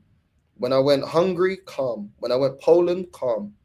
Spain has always been calm. Where else have I been? Oh, Ecuador, that was calm. Like no problems with that flight. Do you know what I mean? Ecuador was a mad one though, because Ecuador, I actually went around the whole country, bro. Like that trip was a proper like discovering the country. That like I went everywhere. When I was there. They thought you were gonna do that in Madrid. You know, well, to us Oh, yeah, I'm walking telling you, around, looking at the buildings. You know, bro, strip club in Ecuador as well, crazy. Like strip club in Ecuador, crazy, bro. I can't even lie to you, bro. Like the things are looking like flipping Instagram models, bro. It was mad, bro. Like Instagram in real life, bro. In real life, it was just like, what the hell? Like that one was crazy. But other than that, like Ecuador was cool, man. Ecuador was cool. I felt like I got a very cultural holiday. I can't even lie. Ecuador was cool. And then they kept saying I'm from Manta, which is the coast, innit? They're like, you from Manta? You from Manta? I'm like, I'm not from Manta, bro. I'm not even Ecuadorian. They're like, nah, nah, it's not even that. Just because I'm black. As soon as I got to Manta, bro, the whole thing, bro, just I'm telling you, bro, it looked like Africa, bro. I swear down. It looked like Africa, bro. All the Ecuadorians in the coast, it's all the black Ecuadorians, bro. Just bare black. Because when you go Quito, to the capital, you don't really see that many black Ecuadorians, bro. Everybody in the coast look like Caicedo, bro. Everybody. Everybody in the coast, bro. Now I know where Caicedo's from. Oh my days. It's true, bro. Everyone looks like Caicedo. In the center, I didn't see no Caicedos. Now I was in the center. Do you know what I'm saying? And you know these things about third world countries, yeah? Bro, I had a 50 in their note, innit? A £50 worth in their note. They're like, yeah. No one can break that down for you. You gotta go to the bank and try and exchange that down. It's too much money here. Do you know what I'm saying? Have you ever had otherwise you'll give you a bag of coins. You know? And they that were means like, nowhere you go can you know what it imagine is, though? being in a country, yeah? And unless you're in the super rich place, yeah, the equivalent of £50 in a note of pounds, but in their currency, nobody can break that down. You gotta go back. Too much money. Nobody's got change for that. I'm like, what? No, the only way he changes if he pours the whole till in the bag, yeah. But even then, it's not enough. Man said, man are calling in loans to pay you for your change. I'm telling you. Rashid said, that's a blatant, bro. How's this guy getting away with it? He's not even underbelly. That's what he's trying to say. It's true, bro.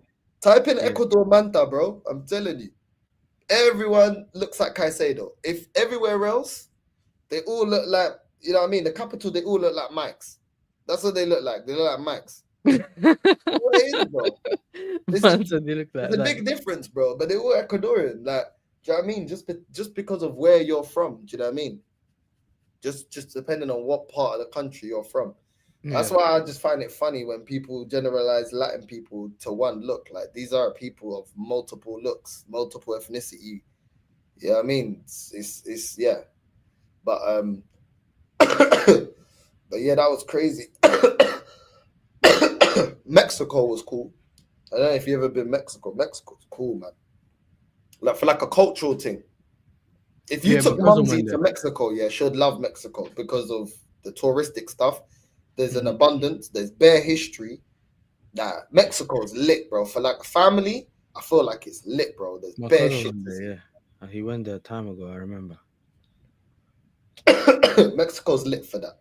For the partying, more for spring break. Outside the spring break, I wouldn't go there. You know what I mean? I've never been like a traveling person. You know what's mad? So with me, yeah, every time we used to get when I used to live in Holland, every summer, I just wanted to go see my cousins, bro. You get it? Nah, Yeah, it's yeah, because if you don't live with your family in the country, you want to go see your family, innit? And because I had so many cousins, like every summer, because my grandma lived in Sweden and that, so I had all my family over there. We just go straight over there. Do you get it? Big up to Kenya as well.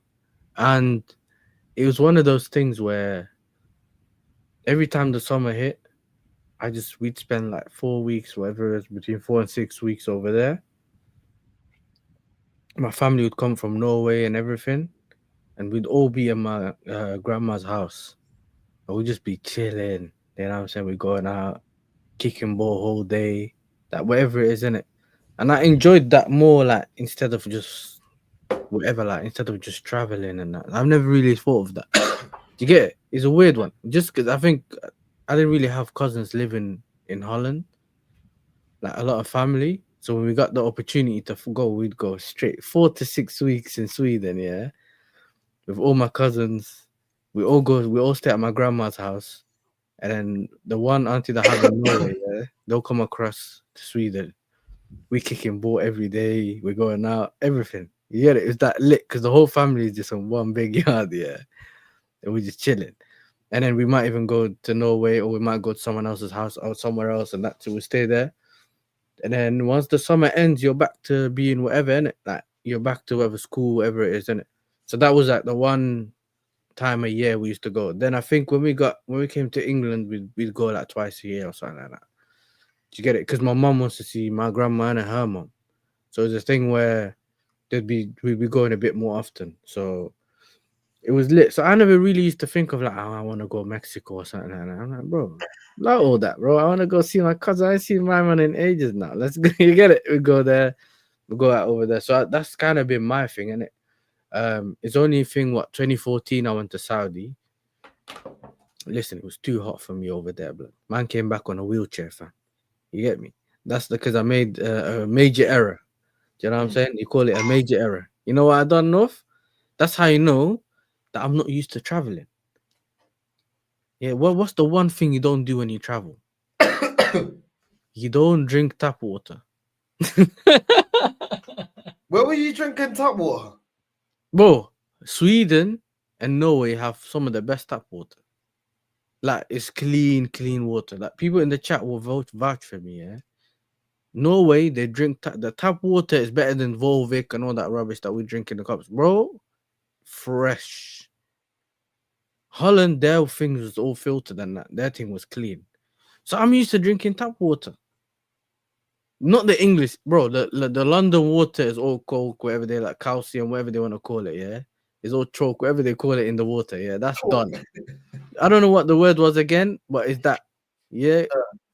And then Birmingham ain't that great either, innit? So we don't really drink tap water like that. But see, I would drink tap water in Sweden all day long. I'm telling you, bro. So man's gone Saudi. I woke up at night, it's boiling. I was like, I saw the tap. I was like, yeah, we got my cup and that, drank the water, whatever. Then man got sick. So I'm thinking, what? So I'm thinking, I can't be that this. So man came back on the wheelchair. You get me? I was like, you allow all this. And then the good thing, I've never experienced that. These man are just, you don't even do security properly. They got the thing, you know, the thing here.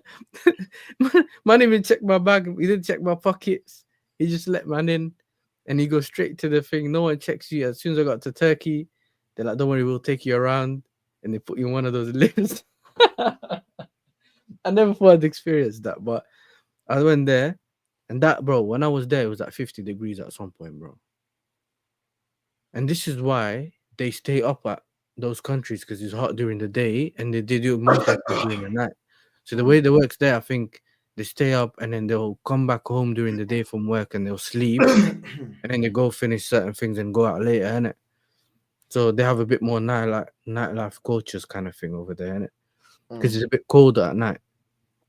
Even like Formula One races and that, they do them at night because it's colder. Otherwise, bro, 40 degrees and that midday. You're not surviving. And all that stuff on, and Yeah, way hot. Big up to Jay as well. Die, bro. The engine of the flipping of the Formula One, and then all the protective stuff they got to wear 40 degrees. For how long? Bro, and you got bro, them man, they take that And the thing up helmet. and it's just bare water, you know. They lose like 5 kg a race or something like that. Like every time they get into that, they lose weight. So it's a weird, like, bro, forget taking off the whole jacket thing, like just bare hot.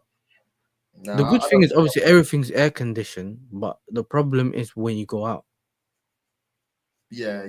When you go out, it's just hot, bro.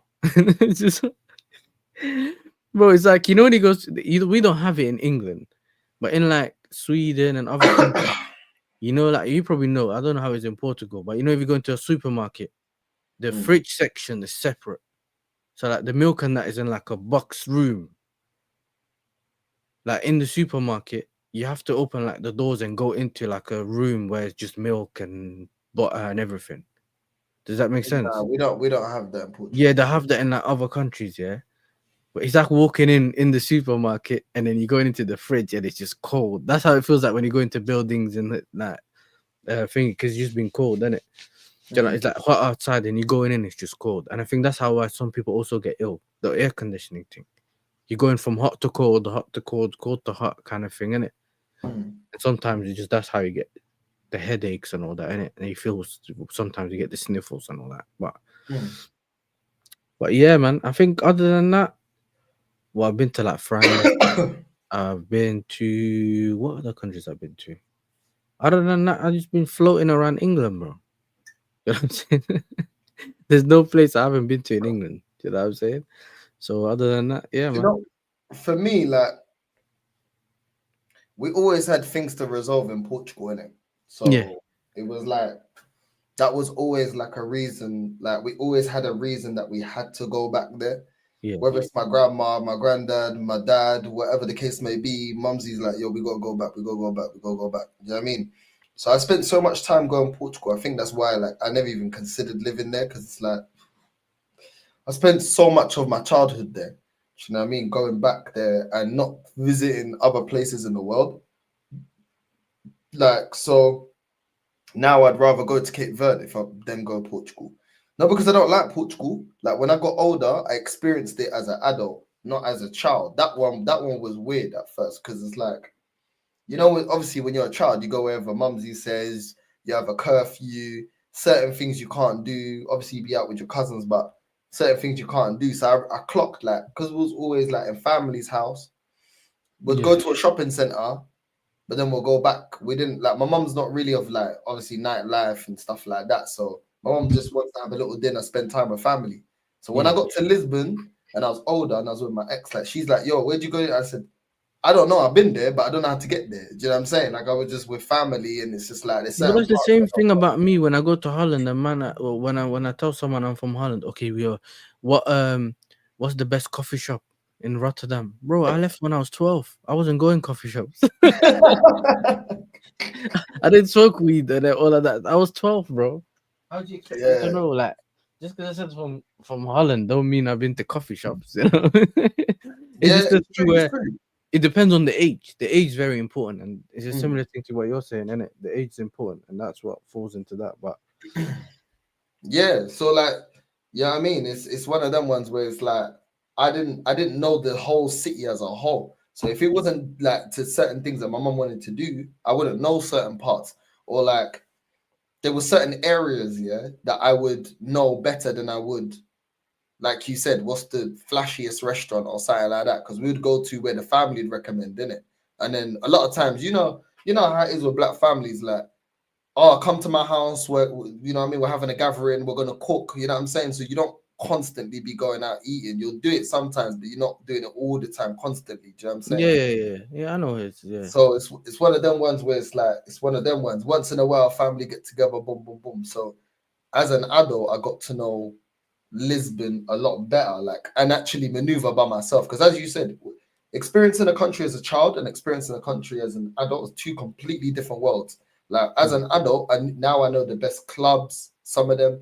I know where to go and smoke shisha in Portugal. I know where to flip in what certain restaurants that are really good now because I got the freedom to do those things as an adult. But like when I first started going back there as an adult, bro, I felt lost to a degree because I was like, I don't know where, you know, I knew there's like a massive shopping center called Colombo, and that one is huge. I knew that because my mum used to love going to that shopping center. I knew certain bits, but other things I didn't know. Like, do you know what I mean? I didn't even know, like, mom don't give a shit about football. Like, I never knew how close Lisbon, Sporting Lisbon and Benfica stadiums were. I didn't know how to get on the train and get to those stadiums. You know what I'm saying? Like, because my mom weren't gonna do those things with me. Do you know what I'm saying? So I discovered that now as an adult. So there's bare shit, bro. But now it's just like I have to always go to Portugal. Like my passport is out of date on the 2027. So I need to go back there to renew my passport. So I always have that. You know what I mean? But at the same time, it's like I spent so much time going back there. Like all my family holidays was Portugal. It was never like Spain, Greece, none of that, bro. Like I went to Spain as an adult by myself. I went to all these other countries by myself. I never went like all our family holidays was back there, probably like maybe like yours, going back to Holland. Do you know what I mean? Because you got reason to go there. There's things, and you know how it is, man. Like you got family there, or people that need help, or people that you need to see, or your mum needs to see this or that. So it just all really depends, man. Yeah, man. It just depends, and it depends on that. And also, it just depends on that. And I just thought, I think maybe like, you know what it is, the traveling thing. I've noticed that it's different, isn't it? So like people look at it differently. Some people travel early, and then some people kind of start traveling a bit later in their lives, depending on what you have going on. Like, you know, how you could have been traveling other places, but because you kept going to Portugal, that's one part. Does that make sense? So like, maybe that's why I didn't travel. Some people just, you know, there's them people that go holiday from young ages, isn't it? You know what I mean? By the time they hit 18, they've already seen like 4 or 5 countries with their parents because they travel holidays. For us, it wasn't really a holiday. It was we considered it a holiday because it was away from where we lived and all that. But in general, you would some people just look at it like, oh, so you basically visiting family. But with us, it was like, nah. It's still we're going out there, whatever. It's different to what we usually do, whatever, innit? So just how you are, like, it depends on how you are. We were a bit more family orientated, so it's probably a bit more different. But it's like, it just depends on what you do, and it also depends how your situation was when you. There's some people that some families didn't have enough money to travel. You get it? Like that's why some people travel later on in life. Do you get what I'm saying? Like when they have a good job and stuff like that. So yeah, man. Yeah, I feel like for a long time associated Portugal in problems because like my dad being like being a waste man, and then like my other family like asking my mum for shit. Like that's why like with my family, some people don't have to be like that with their families, innit? But like I like the newer generation of my family, like on my dad's side, because they fend for themselves. But the older generation always crying. Oh, you know, come to my house, and then you go to the house. Then it's you know, I can't pay the electricity bill, and I hate all those traps, bro. Because then you're there, you yammed up the food, thinking cool, family time, and then they hit you with the bill. Do you know what I'm saying? But the bill waiting for the food, like that food. Nah, you go in there as a kid. Now your parents are beefing, you know. Yeah, like your I'm mom's there, beefing. You thinking I just came to eat? Like I thought it was a gathering. Like I didn't take a flight for just to see people fighting and ruining the mood and whatever. Like yeah, I hear that. like, I don't know my culture. Like I don't know about yours, yeah, but like my culture, there's these things are quite common. Like, oh, you go out to eat, no one's got. Imagine, yeah, they finessed my sister. She linked up here with my other brothers and sisters, yeah. Next thing you know, they all decided to go out to eat, yeah. no one's got their card. Nobody bought their card. There's Yeah, like our 10 thing's a bit man. opposite. Our thing's the opposite. We all we fight each other to pay. Like it's different. It's weird. Yeah, I hear it. That's mad. That is a finesse. Imagine, yeah, and you got Man to pay, said they bro. all ran out and left your sister. Bro, they didn't even run out. They just barefaced like I ain't got my card. Like, Man do you said know they what I'm done that. Yeah, that's the shameless one. You get me? So, because The shameless thing. I saw, yeah, and heard all these kind of stories. Like my sister worked hard, yeah. I Yeah. can't lie. Even though I can't stand her. It was wrong. They did it dirty, innit? But through her, I was like, yeah, they ain't catching me like that. You know what I'm saying? They're not catching me. Yeah, man said, I learned my lesson. You know, when you're a good observer, you know what I mean? Yeah. She We was saw the working track. hard, yeah. She saved all her money, yeah, to meet our siblings, innit? Our brothers and sisters, like the majority of them. Yeah. Then you're there, you're like, yo, everyone's gonna pay their way or whatever. Like, do you know what I'm saying? Because there's so many people, it's mad expensive. Do you know what I mean? And everyone, like in Portugal, you get starter, you might get a soup, then you can get the, you know what I'm saying? Then you can get the main course, then you get the dessert, then everybody wants alcohol. Do you know what I'm saying? Bro, the bill's crazy, innit, bro? They finessed her, bro. To And I the was weak like, thing, you know? bro, they finesse. She came back hot. Her head was hot, bro. That's the equivalent. That's what equivalent to like going to Gaucho's the thing, and then she just leave. Like she ate her food, she ordered bare thing, and then you're looking at the bill thinking, I'm not trying to pay this. Can you pay for your stuff? Can I pay 50-50? We do not have the capacity. We don't have the capacity. You know, man, stop in every card. Bro. You know, Bro, I let all my family know. Yeah, when I went, I was like, I ain't paying for nobody. I was straight up with them. Don't come over to me, you know, because I'm a given person. If I'm in a situation, but I was like, nah, I can't, bro, because these men are taking the piss. But the older, like, that was the older generation, innit? Like my mum, yeah. One time, my mum must have gave like, I think my mum gave, I think it was my dad's sister, something like 13 grand, 14 grand, yeah. For my dad, there was bare shit. I don't even know what the money was for, bro. You know what I mean? You know when you're young, you don't know what the money's for. You don't know that that's the older people's business. Kind of thing, yeah. Like, I don't know you just saw the money exchange. You just saw the envelope being passed. That's bro. it. My dad's brother, yeah, the one that got annoyed because I called my dad a prick on Facebook, yeah, because they added me to the group and I didn't want to be added to the group, and they were trying to celebrate like his death, yeah, and I said fuck him. Do you know what I'm saying? Like he ain't done nothing fast, so fuck him, and he got mad. Yeah, he didn't like that. Yeah. He was the one that was the last guy, yeah, to receive the suitcase of the money, yeah. Yeah. I laugh because it's so stupid, yeah, that some people have to go through this shit, yeah. And if you don't have to go through this shit, just be grateful that you don't have some people in your family that behave like this. My mum gave the money. The money was in the hands of the sister. The sister was then accused of stealing the money. She said she gave it to my uncle, the one I don't talk to. He took the money. He don't want to talk about it. When everyone brings it up, yeah, he storms out. He don't want to talk about it. You know what I'm saying? He said the money went missing. That's what he said. The money went missing. She's like, how does the money like that go missing? And then there were certain people in the ends, yeah, like in the cafes where they were hotting him up because they were like, next thing you know, I'm seeing this guy coming in with 50s and 100s, and do you know what I'm saying? He's buying shit, and you know, oh yeah, I'm with the friend. Let me offer you this, and they're like, we never seen this guy with 50s and 100s, and you know what I'm saying? Where's this money come, bro? I'm telling you, bro. Like, bro, they finesse. They're asking him which hit he licked. Imagine I'm with you, yeah, and all I'm getting, like, you never see me like that money, like the next thing you know, I got pinkies and everything, bro. You'd be like, yo, North, everything's pinky. Now I'll ask you, yo, what's the method? You know, share the method, bro. You know what I mean? Let us all eat. Do you see why? Yeah, for me, going back to Portugal, I was like, nah. These men are Angolan hush puppy, bro. Because you know what I'm saying? It's your experiences from being young, and it kind of not muddied the waters in terms of what goes around. It's like your experiences shape you in it in general. And I think when you think of that place, it reminds you of those things. Does that make sense? And you kind of like, nah, okay, cool. I ain't trying to go there no more. Like whatever kind of thing. I get that. I actually get that. I'd go there, yeah, and I wouldn't go to none of my aunties' houses. I just buck my cousins. Because obviously they're innocent and everything, innit? Obviously, there's nothing. Yeah, they got nothing to do with it. They got nothing to do with it, innit? But the parents, I'm like, nah, be like, story ain't adding up. Like, how come my mum be sending some money? Next thing you know, I see my auntie with air conditioning units all around the house, brand new kitchen, new car. I'm like, you guys don't earn enough money to be affording that off the bat like that.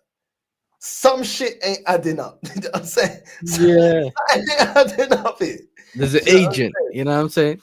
Someone's Bro. wearing a wire, blood. Yeah, witness protection thing, you know what I mean? Like someone's doing something he's not supposed to. Yeah, bro. I was like, yeah, you man ain't doing me dirty like that. You man ain't doing me dirty like that. You know what I mean? We have it. I think it's more usually it happens more like the African sides, isn't it? Do you get it? Where because you're in Europe, they think we all millionaires, we all own like 3 houses, we all got like 3 cars, Range Rovers and that. Do you get me? And it's like obviously they always tell you send the money. We need some money, bro. Send the money and that. You get me? Those are the people where you're like, listen, we'll help you and that, whatever. But don't call me saying send the money, bro. I'll swallow my SIM card. You'll never get. My mom's side of the family aren't like that. My mom's side of the family, everybody gets together, everybody helps each other. You know what I'm saying? So like, they'll all go to my granddad. Yo, this is the problem in the family. So and so needs help. My granddad like, right, everybody, we need a meeting. So and so needs this. We all need to get together and sort it out. Do you get what I'm saying? That's a family thing. Time, yeah.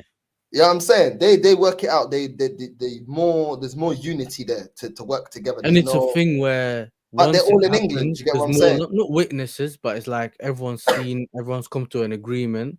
Yeah. And then there's no moaning afterwards because everyone knows what the situation is. Do you get my point?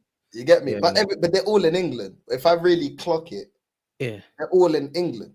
But all the ones in Portugal, piranhas, bro. Piranhas. And I'm just like, nah, I ain't got time for that. Do you know what I'm saying? It wasn't all of them. It was a very small section, but that section were like the bailiffs. You know what I'm saying? They thought it's bailiff time when they see you come. You know what I'm saying? It's probably like 2 aunties. Man said they were working but not working. You know the bro, when they started hitting my mum with I remember times here in Portugal are very, very hard. I'm like, oh, mum looked at us like this, to us, her kids, like, here it goes. You know what I mean? That kid in the girl. Oh, here it goes. Here we go again. The GTA meme. But it started getting to the point, your mum's like, I ain't staying over no one's house. Because I swear down, me staying at someone's house, I could be at a 5-star hotel. You know what I'm saying? So I might as well enjoy all inclusive, 5-star hotel, everything. Instead of going there, that you're staying for free, and then next thing, that you don't even enjoy it. I remember my uncle's wife, tried to, bro, she pissed me. She ruined one of my summers, bro. She's so lovely, and her cooking is 10-10. Nothing about no money thing. We're staying over there, boom, boom. Next thing you know, this woman, my uncle's at work all the time. I was like, Mum, I want to go outside. No. This area is very, very dangerous. Last time, somebody got robbed. Yeah? Okay. All right, cool. So we can't go out, but it's boiling hot, but we can't go out. Yeah? All right, whatever. Next thing you know, the next day, yo, Mum, I want to go shopping center. There comes my uncle's wife. No. You can't go to that shopping center. Yeah? Somebody got shot round there. My uncle comes back from work. Yeah, I'm fuming. My uncle's like, yo, what's up with you lot? I said, Uncle, I'm gonna be honest, yeah. We want to go out. I was young, innit? So we want to go out, yeah. I wanted to go out around the corner. Auntie said I can't go out. He goes, somebody got robbed. He goes, that happened 5 years ago. I said, what? It goes, what else happened? I said, yo, I wanted to go shopping center. She said, no. He's like, somebody got stabbed. He's like, that's 7 years ago. I was like, bro, could you chat to her, bro? Because she just, bro, this woman was controlling that, bro, we were fuming. She was like, no, everywhere's dangerous, everywhere. I said to her, how'd you get to work? How'd you buy bread? How'd you go to the store, get milk? Uncle goes. She don't go. Bro, you know what it is? You know, if certain people got fears, North, they project it on you. I've seen it before with someone that I know, yeah? Because the parents are scared of things, or they're scared to go out at night and all that, the kid becomes like that. Because they push it on the kid. Do you get it? Don't go out, you can't go out, or now we can't do this. Like, it's a thing where you have to get over your fears, bro. Because if you don't go over your fears, you're making your fears other people's fears. Bro, this is like, I hear that though, man. I hear that. That's She ruined it, bro. We never went back, bro. It got to the point where I just walked out of her apartment, innit? I was like, fuck this. I'm not being trapped indoors all holiday. They didn't even have a PlayStation. That was the thing I didn't like when I went to Portugal, innit? Like, it's like none of my cousins had PlayStation and that. So I'm like, let's go out and play. So most of the time, like, she was the only one that was like, we'll go outside and play. But outside was lit, innit? But you know when it's late and they're like, yo, you need to come in. Like, you lot are young, you need to come in. I'm just like, what are we gonna do? Nothing. They're just watching cartoon. I'm like, bro, where's the PlayStation, bro? I'm used to play. I was used to PS2 and that, or PSP. no, I got lucky. I got lucky. My cousin, bro, he had all the consoles, bro. Yeah, he What had in all Holland? the huh? In He's Holland? older than me. In Sweden. So when I used to go Sweden, he used to stay in his room just PlayStation. Yeah. Battlefield. There's no game I ain't seen him play, bro. He had the Xbox 360, PS4 came out, he bought that one, then the PS5 came out. He was chilling. We used to just sit in his room, watch him, and then he used to give us the controller. We used to play. It was calm. But it was like, this is why we used to love going. My uncle used to love computers, so he had like the whatever, and then he had like the joysticks and stuff, so you could play some airplane games. I was like, yo, this is lit. So it's like, but the thing with us is we used to spend most of our, because where my auntie, my grandma used to live on this block, yeah, and there was a huge AstroTurf pitch right in front of the house on the side of the building. So they used to literally go to the toilets, you know, them windows on the toilet. You can see outside, innit? But it's one of those weird windows where people can't see you. It's weird, but you know what I'm talking about. But you know what's funny? They would just call our name. We just go upstairs. Because remember, we never had phones and all that, innit? That, or even if you did, you'd probably not just want to. And I remember going around at that time, yeah. I'm seeing all these Swedish kids got the iPhone 4S and the iPhone whatever, yeah. As soon as you say you want to kick ball, that man just dashing the phone on the floor. I'm like, whoa, whoa, whoa, whoa, whoa, whoa, whoa, whoa, whoa. Were you just gonna leave it there? Yeah, no one's robbing it. I'm like, all right, cool, it is what it is. The only thing, because I was used to, the only thing that really used to get robbed in Holland was bicycles, innit? Because everyone had like sick bicycles, whatever, like £700 bicycles and all that. So like, you know, you might be able to hit a lick and get free rides. You know, you could be on a seven bill bicycle, bro. So that used to get robbed a lot. Even if you go city center and that, they have like 700 bicycles just chilling there. You don't know if someone's left it today or it's been there for years. But those are just like some of the things in it. So when you used to kick ball, they had like, it was an AstroTurf with like the basketball things as well, innit, on the sides. So you could go kick, you could play basketball on one side and everyone kicking ball on the other side, like. And used to be bare kids outside. So we'd stay out until they shouted our name, like, and said, yo, come back in. Or it'll start to get dark. So Nah, bro, I hear it. So the way that it was, like you said, it was like for your cousin in Sweden, yeah? yeah. That's how it was for all my cousins and us here. But because my cousins in Portugal, Yeah. they didn't have, their parents didn't have money like that. Do you know what I'm saying? So Yeah. they didn't really have the PlayStation. But because I was so used to it here, because I lived here, I'd go like, would all link up at my granddad's yard and everybody would bring their consoles. So my uncle lived there, and then my uncle worked for the NHS.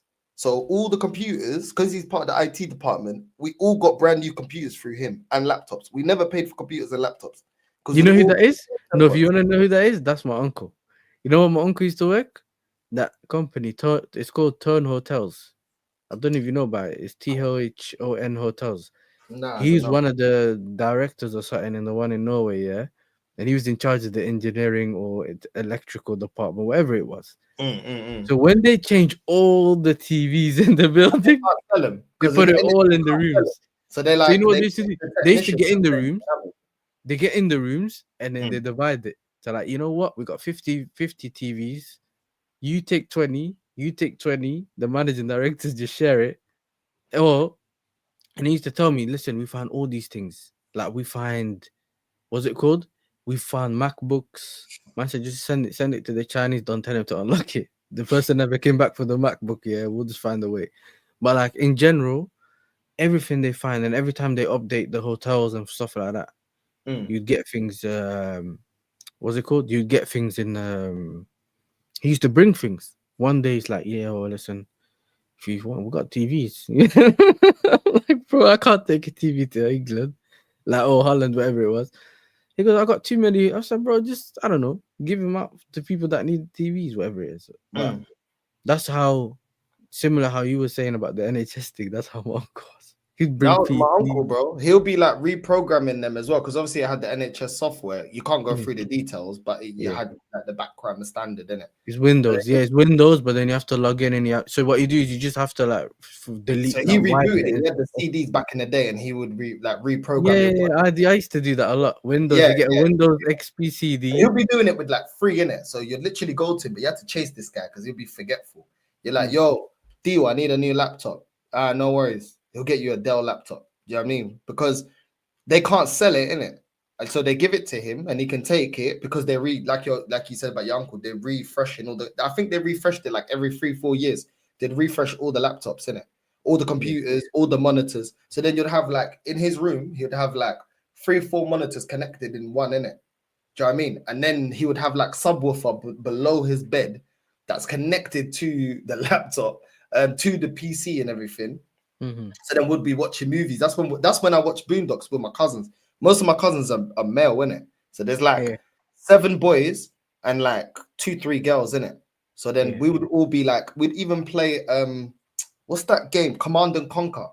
I remember playing Command and Conquer, before like proper AOL, and we would connect in it. I can't remember how my uncle did it with the wires and that, but we'd connect in it. So my auntie's room was opposite, but she moved out. So some of us would be there, some of us would be in his room, and then we'd be playing each other with Command and Conquer in it. And then like my uncle, like we had like 2 PlayStations, Xbox. Do you know what I'm saying? I had a GameCube and a PlayStation, and it's like we had all the consoles, and we'd just be there the whole summer, bro. Like going outside and just banging out games, bro. The arguments with the PS2, because you know that PS2 era was long, like, you know what I'm saying? And it's just us boys, bro. I'm telling you, I remember my cousin getting like the Gran Turismo, saying, yo, because my cousin loved Gran Turismo. I was like, Gran Turismo is too realistic. I was like, yo, I want to play Need for Speed, innit? But then he'll be like, yo, let's play like, and then we'll be playing like Street Fighter, or we'll be playing Tekken. Most of the time it was PES, innit? Like most of the time, the first game I ever played was PES, like football game, PES, innit? PES was the one. PES was the one back in them days, innit? Yeah, I'm saying Adriano. You get me? Them days there. You just licked the shot from halfway line, and that, you know what I'm saying? Well, we'll just keep exchanging games. London Blues and all that. Do you remember? It was not even Chelsea. It was like London Blues and whatever, Manchester Blues. Remember, that's how the teams were, bro. There was no. Yeah. Manchester. Yeah. So we would go and get the game, and then go back to like Wembley, like the high street, like, and then just go to computer exchange and then keep exchanging games. Like that's how it was. So we'll play a game, get bored of it, and then exchange another game, and then get bored of it, and then like we'll just constantly be playing games, bro. Like we'll be playing Call of Duty. Like, bro, it was lit. I remember my cousin going, yo, you going to bed? Yeah, GTA, bro. We had all the GTAs. GTA San Andreas was the one, bro. But I remember my cousin going, you going to bed? I'm like, yeah. He's like, them days there is before like AOL, innit? He's like, nah, stay up. I'm like, what do you mean? He's like, stay up. Let's play PES, innit? Or let's play this, let's play that. Because them days there was no online, innit? So then we'll be banging it out, innit? And I'll be like, yo, I'm getting tired. He's like, nah, stay up, man. He'll be begging us like to stay up, innit? Because he wanted to verse someone, innit? Like them days now are alien to these, man. I remember like the flipping getting the disc. You remember on the PlayStation, get the disc, go like that, wiping it on your t-shirt. So there was a kid, let me tell you this. So there was a kid. I remember he had like he was sick or something. He used to have bear operations, whatever, yeah. And my mom used to tell me, whatever, like, can you go help him with something? I'm like, cool. So I'd go over there now, yeah. His dad used to do the whole CD branding thing. So he'd get all the where he had the booklet with all the games, but it was all on normal CDs. It's not the actual official CDs. So he'd be like, oh, let's play FIFA Street. I'm like, all right, cool. Man's putting the CD in. It's glitching, like it's not playing the full PS2. You know, you get what I'm saying? It's not detecting the CD. You have to take it out, clean it, blow in, you know what I'm saying? Wipe the CD, try again. You know, your fourth go, it might work. Bro, you know, when it does that symbol and then the PlayStation's like, okay. And it does the whole intro comes in and you're like, yes. But bro, we had arguments. They're like, yo, Who scratched the CD? And then my cousin weigh in my other little cousins. But if they effed up the CD, yeah, they would weigh them in, And then bro. what was the other one? The lead, man. The cable, the PS4, you Yeah, can't it move. start. Do you remember when it start crinkling? Yeah, and then you can't move. But it's like a charger. You know how you have to put your finger in a certain position for it to work for it to run? It's the same Yeah, with the yeah, yeah. controller. Don't move. But there was arguments over the controller. There's Because you keep arguments. disconnecting when Maybe you don't move. want to pass the pad. You know, you're like, pass the pad, Daniel. You're like, no, Yeah, pass I the pad, lost. Daniel. No. But I'm trying to get you. Let me have one more go. One more go. Yeah. My I'm cousin was telling funny though. My cousin was funny because if you messed about in his room, yeah, when he was playing PlayStation, yeah, the one in Sweden, he'll tell you, you can never step foot in my room again. You can never step. You'll never step foot on my thing again. Pass me the pad. You know he does that one because he was older than us. Yeah, pass me the pad. He's passing the pad, bro, and he'll be upset. And then what we used to do is we used to go to his mom, yeah, my auntie. And he was shouting at me. He was trying to play the game. He's not giving us the pad no more. He was getting cooked. So eventually I'd get the pad anyway. You get me? I was like, look. But yeah, man. Listen, this is the thing though, North. And this is why we've experienced all these different things in our childhood, innit? Whether it's based on a PlayStation and all the games, whether it's been going out, we've kind of had those experiences, innit? Do you get me? The memory card thing, bro. The memory card thing. Man was like, you can't continue the story mode because you can't save it. when you run out of space, and then them ones when my cousins bring the wrong memory card, I'm telling you, the arguments, bro, the arguments over the fights I've seen. We're family, bro. And the punch ups I've seen between our cousins, it was. I love being at my granddad's house, bro. Yeah, It was drama all the time, bro. Drama all it's the drama time, all the time. bro. These men are doing like WWE moves on each other on the bed, bro, on a king size bed. You know what I'm saying? I'm like, what are you lot doing, bro? They're fighting, bro. Like fighting over jeans. They didn't bring over the right jeans. No, they're my jeans, bro. It's funny, bro. I swear, the biggest laughs I had was growing up with my cousins in my granddad's place, and then getting the bikes. No, I don't want to ride that bike. You know what I mean? There was always a bike with a dodgy chain or a bike that's not that fast. Or bro, the arguments were hilarious, bro. yeah. The punch ups, the Bro. arguments. I remember my cousin, yeah. My cousin Daniel, bro, that guy, he had a screw loose in his head, bro. Like right next to the house, there were some garages that like there were 1-level garages, storage garages, yeah. Yeah. Every time he would kick the ball on top of the garage, you'll go on top of the garage. You know the one with the crinkly roof, yeah? They're kind of made of clay or something. You're not supposed to walk on them, innit? Man, It's the thingy, man. It's the what's it called? Yeah. I know what you talking about. The okay, yeah, you're talking about. Yeah. I know what you're talking about. I know the ones that you're are made talking of about like that people use them for extensions and these for yeah, the sheds. yeah. Yeah. Bro, he's walking on that roof, yeah. He fell through, bro. He fell through. Must have Yeah. bust his leg, yeah. We had to get rope, yeah, to try and get him out, bro. It was hilarious, bro.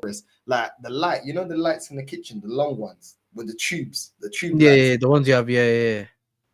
This guy's grabbing onto that, yeah. He jumped onto the counter, yeah, grabbing onto that like it's the monkey bars, yeah, and yanked the whole thing down, bro. The whole roof almost came down in my granddad's kitchen. He got a whooping, bro. He got absolutely weighed in. Like I'm telling you. You know, those are the kids that were getting your parents to beef. Like, you get like those ones that are getting all your aunties and that fighting, because you know what it is. Your uncle will end up smacking him, blood, and then the mom commenting, "Why did you smack my son?" You know what I mean?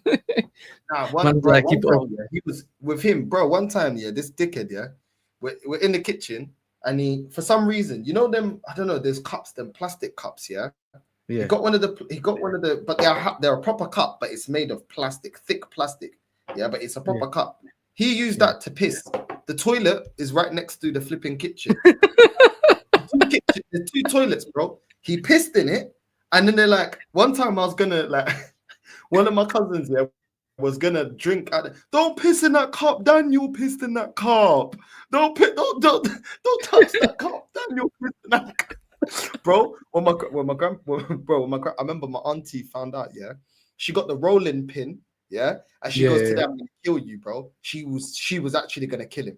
Like Then my aunties were like, no, Louisa, leave him. No, don't kill him. I'm telling you, bro. And he was like this. He was like this because he used to put his thumb in his mouth. Yeah, he go, what did I do? What did I do? I didn't do anything.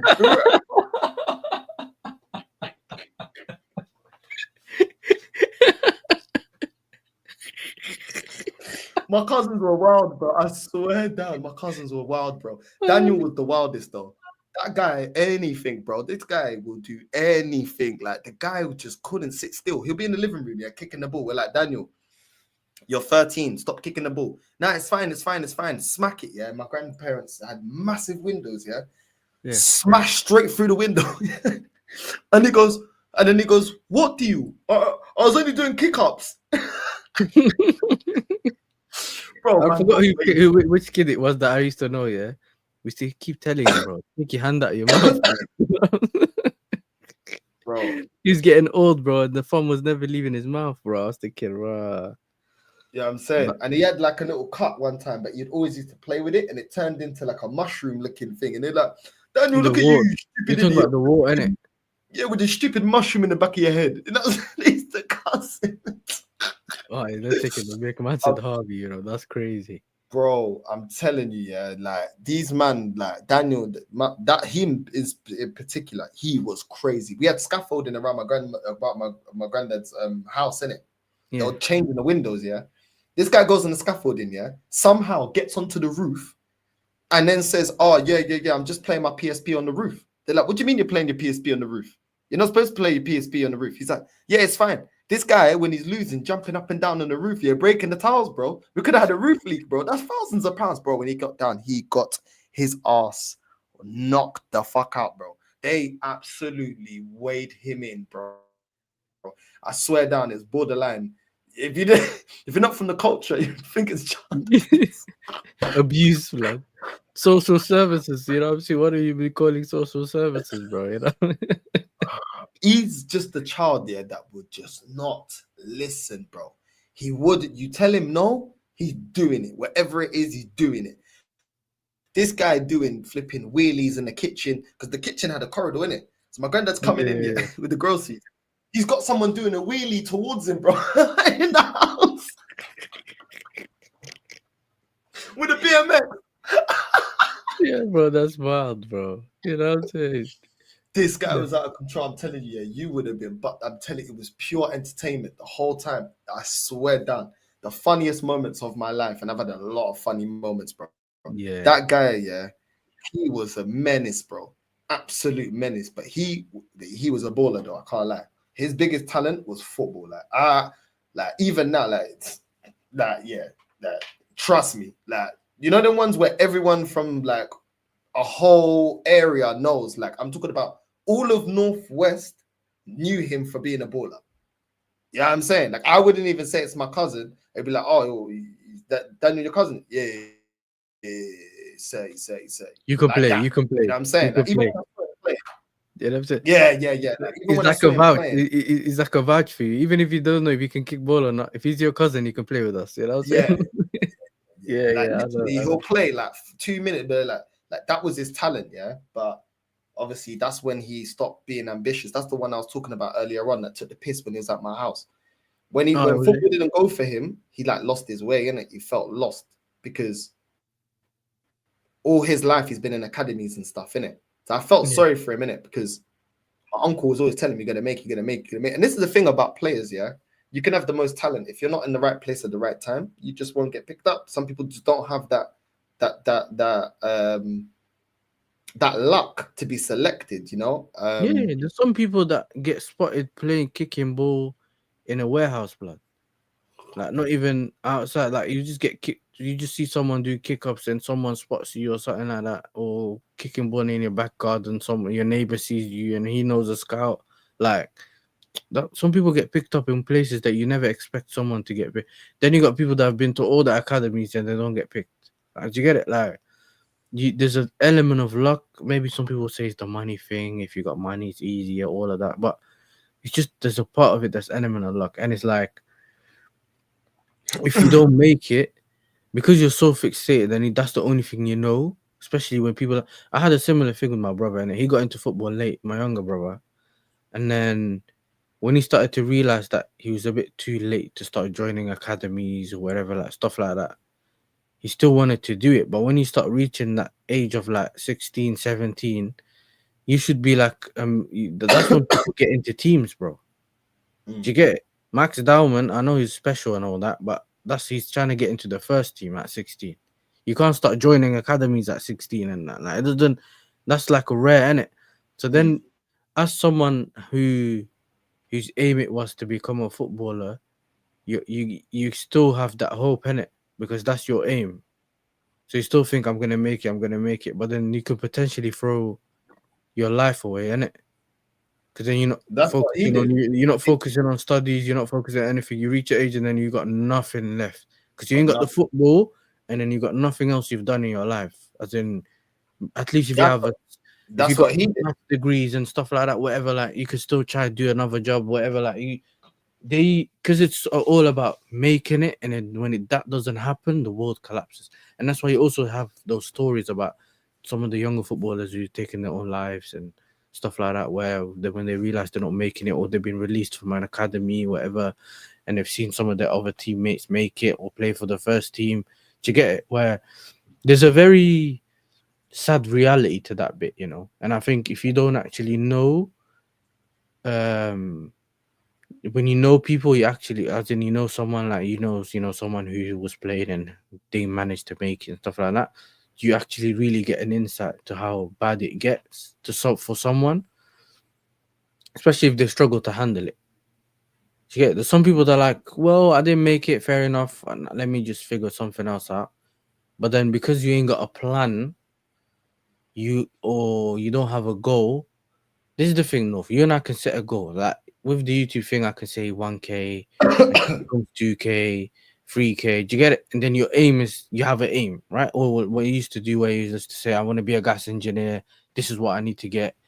Where if you don't know what the destination is, how do you know what journey you're taking?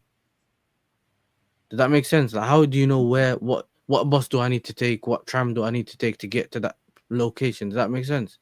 So like, what ends up happening is you're just going on different streets, bro, roundabout, left, right, and then you just feel lost, and that's how some people also go into like depression and all that, innit?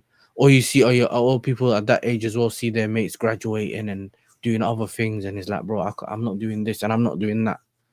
Like, I haven't achieved anything on da. So there's a very sad reality, especially with the football thing, like, yeah, that's usually a lot. It's true. And that's what I saw with him, because he was in academy. Him and my two other cousins that were twins.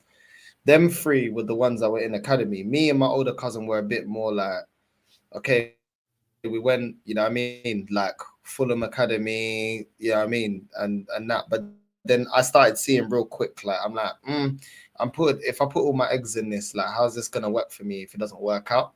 And maybe it could have worked out for me. Maybe I could have had luck. Maybe it wasn't really a gamble I wanted to take. I was like, let me study, let me get some qualifications and get a good job. Because my uncle kept telling this cousin, Daniel, he kept saying, yo, you're going to make it, you're going to make it, you're going to make it. And he had the talent to make it. Not because he's my cousin. Yeah. Trust me, he had the talent to make it. He's a player I'd vouch for to go up against anyone, any of these YouTubers, any of them. I'll say, yeah, cool, I'll pick Daniel, let Daniel go. Do you know what I'm saying? And I would just watch like this. Go on, play, anybody. You know what I mean? Like, he was in Fulham Academy, then he was in Tottenham Academy, then he went over, I think he was in QPR Academy, then he went over to Lisbon with my uncle to go to trials for Sporting Lisbon and Benfica. But he said to me, when he went to Portugal, he was carrying an injury, innit? And the thing is, like, he was telling my uncle, listen, I'm not feeling right because of this injury that I got. And my uncle went listening, and my cousin was like, no, I need to see a specialist. Like, something ain't right, innit? I can't remember what the problem was. And then he went to then he went to the trials, and he goes, listen, I wasn't prepared. I told my uncle I wasn't prepared because my uncle trained him and stuff, innit? But he goes, I couldn't train properly because of my leg, and he wasn't listening, innit? I wasn't listening to him, yeah? So then after that, because he weren't prepared for that, then I had another cousin, yeah, that I wasn't close with like that has made it like semi-pro, innit? So both of them, through some agency or whatever, were able to go to Spain and then play through, like, they were kind of like had to pay amount of money, a couple of £1,000 or whatever the case may be, and then they had these like accommodations, and there was loads of players trying to make it semi-pro, and there was this, they had, each of them had an agent, but then my other cousin actually made it semi-pro, but Daniel didn't. Do you know what I'm saying? Daniel didn't. So then that's when it got like, I can see it crushed him, innit? Because it's like, well, how come he made it semi-pro and I didn't? And yeah, all of that ones. And yeah, after that, he just went like, just not motivated, that he put so much towards it, like you were saying, so much towards this football thing, and it never paid out for him. And now he's in a world where it's like, you know, he's at an age where it's like, well, have you got assets? Have you got a job? Have you got? Do you know what I'm saying? Because going out of that, yeah, as a man, and you ain't got none of that, that must be difficult. Do you know what I mean? Because women are expecting you to have your life in order, to have a job, to have money, to have potentially your own place. All that. He ain't got none of that organized. Do you know what I'm saying? It's not me talking down on him. It's the truth. So that's why I helped him the way I helped him, because I could see that he needed a helping hand. The problem is he was too far gone to be that he didn't want to help himself. Do you get what I'm saying? He didn't want to help himself. You can't help someone that doesn't want to help himself.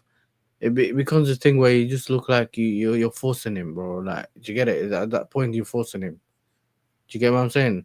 So it's like he has to figure that out, and sometimes that person will see it as you're not helping him, and then you get it. Like, it's one of those. It's a very delicate situation, isn't it? How you treat it. And the best thing is that usually is you need to know yourself and also know the other person needs to know himself as well. It's not easy, but I've seen a lot of people get affected by it a lot. You know what I'm saying? And it's one of the few things that I've always felt like, I don't know, man. Because when I started kicking ball and all that, I was like, listen, I know I'm not that great. I'm not that good. Probably won't make it. But why am I going to go somewhere where a lot of people don't make it? Like, I know that, okay, cool. The chances of me making it is small, which means I need to have a backup plan. That's what common sense told me, innit? Because I said, if for whatever reason I don't make it, what am I gonna do then? Do you get it? That was always my thought. So I thought, you know what? I'll kick ball on the side. If it becomes something, then come. If not, I'll stay on the studying thing. At least we've been going to school, college, uni, whatever it is, for most of our lives. Let me at least finish that bit. Do you get what I'm saying? At least I can say, yo, after all the studying I've done in my life, I can leave with something out of that. Do you get it? Because technically, if you look at like school and that, that's like career mode, isn't it? Do you get it? You finish 60%. You get it? It's college and that 60%. You have 40% left uni, and then you can say you're done, innit? You finish the whole studying thing in that aspect, schools and education and that. But you have something to show for it. Does that make sense? You can use it to do something. But if you end up not making it at football, like maybe you end up being a coach or whatever like that. But then even then you have to, there has to be some kind of, not everyone can be a coach, innit? You can be a good footballer, not a coach, or vice versa. Do you get me? Like my Sarri was an accountant, bro. He went a coach. Maurizio Sarri, that's why he was smoking on the touchline, bro, and most coaches weren't, bro. You know what I'm saying? He's been like Lee Gunn on the touchline, bro, and just had the or just there getting another cigarette. But the thing though, like, that's why I always say there's different aspects in it. There's different aspects to life, and you have to be realistic, not just what happens in life, but also with yourself. You have to be, and I think the hope in it is the hope that kills you, like they usually say. It's the hope that kills you, bro. Yeah, man. I like seeing that so close to home. Like, that's why I just like, nah, man. He needs a helping hand, and like, yeah, it's sad, man. It's sad because, like, internally, how do you feel as a man? Do you know what I'm saying? And then what my brother did? My brother left. My brother that's when he went to Holland to study. He went back to Holland. So one of the reasons I went to Holland like last week was because he finished the uni, and he graduated. So that's why I went to Holland. But for me, it was difficult in the beginning to actually get to make him realize that, yo, I can't lie to you. At this point, I don't really see you making it. But that's not me being a hater. I want you to do something with your life, innit? Because if it gets to the point you don't make it, and you actually realize it, and it becomes a realization and all that, do you have a backup plan, innit? Because then you might be there with nothing. Like, what are you gonna do then? And I think he was in the beginning was difficult for him. Oh, I'm gonna do this and I'm gonna do that, and then it is, and I'm like, bro, tell the truth, bro. You know, I'll be honest. You know, I was a bit honest. And then he kind of thought about it for a while, and then he was like, all right, cool. I think he started uni here, and then whatever the course was, he never liked it or something like that. And then he was like, nah, I'm moving to Holland. Do you get it? And then he just moved. And you know what? Like, I'm lucky to say that he's doing really well now. He's bounced Get back. it? He's kind of, you know what I'm saying, he's turned out to be well, but not everyone does.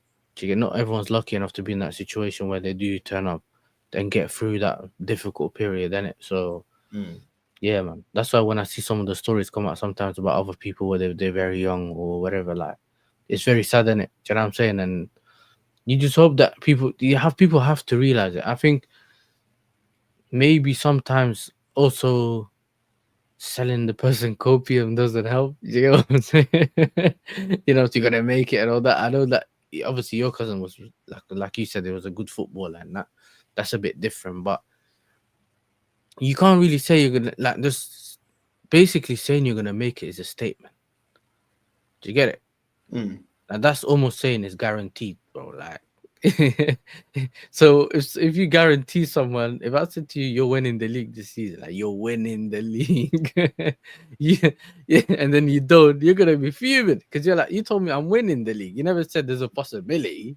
Like, I think there's too many factors in football because, like, there's too much. There's a lot, like what I saw in my time, like, you know, being in an academy. There's too much favoritism. One. Yes. There's a lot of stereotypes of what you like physically need to be like to make it in football. So your physique can work against you. Your ethnicity can work against you. If there's any favoritism with a player and the coach that he likes another player in your position, then that person's going to get more chances over you. Yeah, I've had that.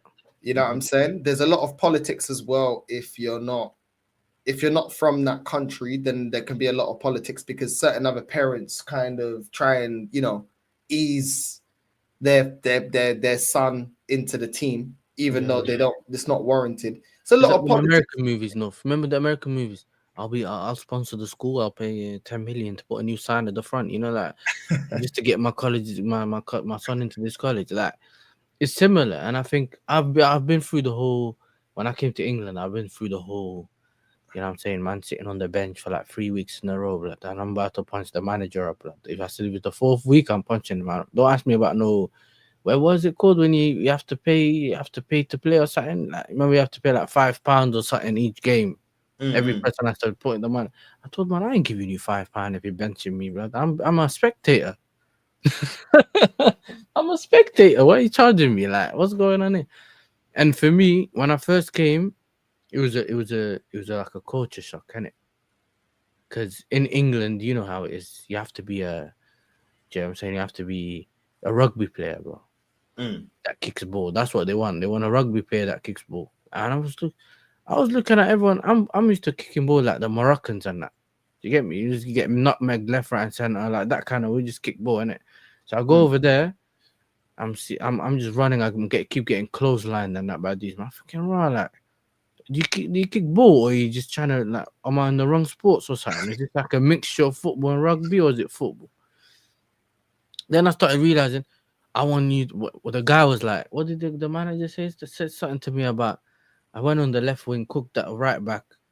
Do you get me? And then I bagged, and then he goes, substitution. So he took me off. So I was like, yeah, calm, I've scored anyway. So the guy that was playing, man, put like a CDM at left wing or something like that. Bro, I don't know what was going on that game. And then he didn't do anything. He just kept crossing. Like, you know, when he just crossing, he goes out for throw in. I looked at the manager and thinking, is that what he took me off for? So what? Do you owe his dad money, or what is it? Like, you have to force him in the team. Because remember, I was like I was like the new kid, the Dutch guy who barely speaks English but can kick ball. That's what they used to see me as, innit? So it was easy to hook me off. he can't hook the other guys off because the parents even that, you know, them awards evenings and that you're getting rushed. You know what I'm saying? It's not gonna work out. But for us, it was like, all right, cool, it is what it is. I was like, all right, listen, at the end of the day, I just like kicking ball, whether I kick ball 5 minutes, 2 hours, whatever. I just used to play there. And then I was like, yeah, this ain't for me still. Do you get it? I can't do this because that means I have to beef the manager every week. Whatever. Yeah. I think I got the team to like a semi-final, back 2 goals, and then I looked at the manager. He was like, see, I think he said something like, what happened? He benched me in the final. He benched me. He done the Lucas Moura thing. You remember when Podge done that Champions League final? He played Kane. You know what I done, yeah? I just left. He didn't realize I left. So my boy was there. And he goes, you know this idiot manager, yeah? Half time, we're 2-0 down. He turned around, he was calling your name. He couldn't find you.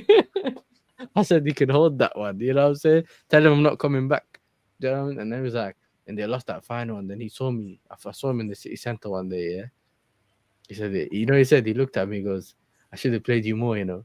I said, yeah, don't worry, man. You know what I'm saying? Like, you could have been a good manager, but you're not, you know? If you played me, you'd have a trophy, but you don't. It was one of those things, but I just realized that there's a lot of favoritism, and depending on what country and what the in thing is, you know, some countries like Spain, you see, they still want ballers. Do you get it? In Spain, they still bring in ballers, but in England, it's all about the Jude Bellinghams, you know, the athletes. You know what I'm saying? Strong guy, and you might not be a strong guy. You know that as well with the Vitinha thing when he went to Wolves. He's too small. He's this. He's that. And then now all of a sudden he's one of the best midfielders in the world. Sometimes you need to be given that opportunity, but at the same time, you need to know what you have in it, as a club or as a country or whatever, as a football club. You need to know what can I do with this player? What does he have? What is his like attributes? What can he do to the team? And I was talking a bit about this as well earlier, yeah, because I heard people moaning about like the England squad and that before I went on. Whatever, like before I went to Thingy and it went away. And I was saying, look, tournament football is not just about form. Now, when you go into a tournament, you want to bring all your tools with you. Someone that can unlock a low block, someone that can play against a high line. It don't matter that the guys pick it, like, because I was doing the whole Dutch thing. I said, I wouldn't play like Weghorst every week, but I'd keep him in the team. If I'm losing and I need a tall guy that just finishes, I'll bring him on. It's about having anything. Anytime you need something, you can look at the bench, and the bench is useful. But I know that, of course, we also want our favorite players or our best players to play in the England squad and stuff like that. But it's about what's best for the team, not about just your best player or the guy who just performs, or like, you get it? Like, it has to be. That's how you win tournaments, isn't it? You get it? Everyone turns up when their time comes. Do you get it? Like, remember when France won that World Cup, Mbappe turned up at one point, and then that Pavard banged the goal at some point. Like, everyone scores, or everyone contributes at certain parts of the whole tournament for you to win it. It's not really just one guy or stuff like that. So, yeah, man. Look, even like an Argentina team in that the World Cup. Yeah, Messi weren't fit, but all the other people had to do certain jobs for them to get to a final, to get it, for them to go over the line. So, yeah, some people believe in just, you have to pick the guy who's cooking right now. And I'm like, yeah, well, cool, you take him and he plays and then he don't do anything. You could have put another player. So let's say, for example, you're looking at left wingers, England don't have the greatest left wingers right now. You take a Grealish anyway, because you can play him in the 10, you can play him on the left. You know what player he is, not what his current form is, because that could be subjective based on what he's playing at. Let's say even if you look at United right now, they're not performing, but they do have. Let's say if they had some quality players, one in certain positions, the team might be down, the manager might not be great, but maybe when you bring that player over here, you can get something out of him to help you in certain situations. That's how I look at it. Because it's something that you need to achieve in it, so you need to have certain things. So that's how I was looking at it. But Yeah, man, it's like it's the way football been looked at. It's more like we just need as much athletes as possible. You know what I'm saying? Get them to run on the pitch, and if you can run, you're good. I've seen people that can't kick a ball, but because they run well and they can tackle. I was like, bro, I've seen skinny guys tackle like what's it called, like on stone. You know them pavement football. I'm saying, man, you don't have to tackle here. Like futsal man are tackling you. Like some people do it, some people don't. But yeah, man, I think that's the whole football thing is a deep situation, especially when you see it with the people around you, bro. Like, um, yeah, man, that it's not something you want to see, man. It's not something you want to see. Do you know what I'm saying? So that's part of the reasons you also have to check the people around you, innit? Do you know what I'm saying? Especially when you feel like there might be doubts, or whatever, in certain things. You still want to make sure the person knows that you need to make sure you have options in life. Do you know what I'm saying? If this doesn't work out, then I'll do this. Do you know what I'm saying? It doesn't mean that you don't believe in yourself, because that's what people think, in it. If I believe in myself, I need to do 100%. That's right, but you still have to have a backup option, just in case something fails. You still okay, cool. Like if the YouTube thing don't work for you, and I'm not saying it won't, but you still have your gas engineer thing that you can do. You can still get earnings. If your channel gets demonetized, you can still go do something and figure it out. Yeah. You get it? If you just fully on the YouTube thing and it goes down and you don't have anything else, all of a sudden you can't pay your bills. You get me? Now your internet cafe trying to do streams. You know what I'm saying? Because you can't stay at home to do it. Like, you get it? It's just that there's different It's true. It's a safety net, and there's different types of safety nets in life. Whether you got a lump sum, whether inheritance or something that you've got, or you've got a plan, or you've got a qualification and stuff like that. It's true. You do have to think like that, because life can be unpredictable and life can be all over the place. So you're absolutely right. That's why Those can be bonuses, don't know. Like, the whole inheritance thing, Mm. winning the lottery for people that do the lottery thing and all that. That's the bonus.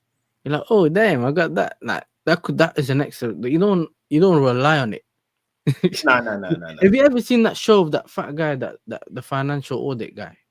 No. Have you ever seen it? No. There's a guy on YouTube who basically he brings people that are in like bad debt and he fries them. He checks their debt. Bro, man they're taking out a $2,000 loan and the interest is like $8,000. Nah, And that's he's like, why did you take it? I'm like, I'm eventually gonna there's them Donnies that was waiting for their grandma to die so they can get like, it's crazy. Like some of the things, Americans as well, yeah. They do that thing where they have a nice car, but it's what they call the car note. Them man are paying $2,000 for a car, something like that. What car is it? Kia, whatever. I'm like, bro, like what? They get themselves in very bad financial places, innit? And yeah, but like even that's why like even with that's why like even going to Spain, I'm not touching the money from elsewhere. You get me? Like it's gonna be self-run from this. Obviously, if I need a little £100 top up or £200 top up, obviously I got that real comfortable, but that's not the plan. The plan is to be self-sufficient. Do you know what I'm saying? And not self-sustainable, you know what I'm saying? Yeah, so You get what self-sustainable. I'm saying? So it was never too like, oh well, I got all it. Nah. That's just silly, innit? Do you know what I mean? It's never to be like, relying on that. So if the channel wasn't on the stage for me to make a move like that and still be within, humble means, but to be self-sufficient, then it wouldn't financially make sense. And I would rather I could just stay at my mum's and pay £300 a month. Do you know what I'm saying? And just chill like that until it is. Do you know what I mean? So there's options there. Like even if Spain wasn't to work, which I know it will work, even if it wasn't for any reason, I can go back to mumsy, pay £300 a month, and you know what that is? That's the backup plan. That's Exactly. the way of thinking of it, as a backup plan. If anything happens and I can't, and it doesn't work out for whatever reason, or if something temporarily happens where I have to come back, this is my backup plan. It's normal, bro. Like, I think a lot of people make it look like I have to go all in, because you see all these stories of people saying I left my job and I left everything to do this and it worked out. And I think that's what we call making the exception the rule. And I think that's it's risky, but it's very risky in terms of how your life can change sometimes. Yeah. Remember, because bro, I live in Birmingham. I meet so many homeless people, bro, like around where I live, yeah. And you talk to them, man's telling me I used to make 200 bags a month. We used to fix houses and stuff. Da, da, da, da. Now I live outside. Like one of my parents died and this happened. I couldn't pay the loan or whatever. I got fired, and all of a sudden X, Y, and Z, too much to deal with. Now I'm on the street. Like things can change very quickly. So having a backup plan or having savings or whatever stuff like that, yeah, is very important, bro. Do you know what I'm saying? It's very important. So yeah, Yeah, just make you can sure make you, calculated risks. I think that's what it is calculated risks where you're like, okay, the chances of it working is good, but there is a chance, and for that chance, I've got this for that, as a backup for yeah, whatever circumstance. I think people can make calculated risks. I don't think you have to be reckless with your risks, you know what I mean? Because yeah, obviously in life as well, if you live too scared, sometimes you have to do a little, not a gamble, but a little push. yeah, But with that push, you're like, okay, but it's a sensible push, and there's logic behind it. Cool. You know yeah, what I mean? It's like logic and faith, not just all faith. I think that's what it is. Like logic, like faith, but with a mixture of logic. I think that's the best combination. If it's just faith, faith, faith, faith, faith, it's like, bro, that's a mad risk. But big up to everyone that's locked in, man. I was only yeah. supposed to do an hour. We've done 2 hours and a half. There you go. You know what I'm saying? Big up Yassa, man. You've been streaming for time, man. You know what I'm saying? Nah, Welcome. man. Yeah, man, I Make got sure work you're, tomorrow anyway. you're subscribing to Yassa TV. The link has been in the title for time now. Okay. Make sure you're subscribing to Yassa. Let's get him to 1K, 268 subs away from 1K. Make sure you go like and subscribe. You know what I'm saying? And we're going to redirect to Lee. Is he still alive? Yeah. He I watching think the Benfica Arsenal game, but I know that probably went left. Yeah. He's still alive, bro. He's still alive. We're gonna redirect. He's asked me to jump on, bro. I got an early morning tomorrow. I got a lot of things to resolve tomorrow, and back to Mumsy's tomorrow, man. So exciting times. But big up to everyone that's locked in. Make sure you subscribe to Yassa, and we're out. Love Northside Raid. Out. Love.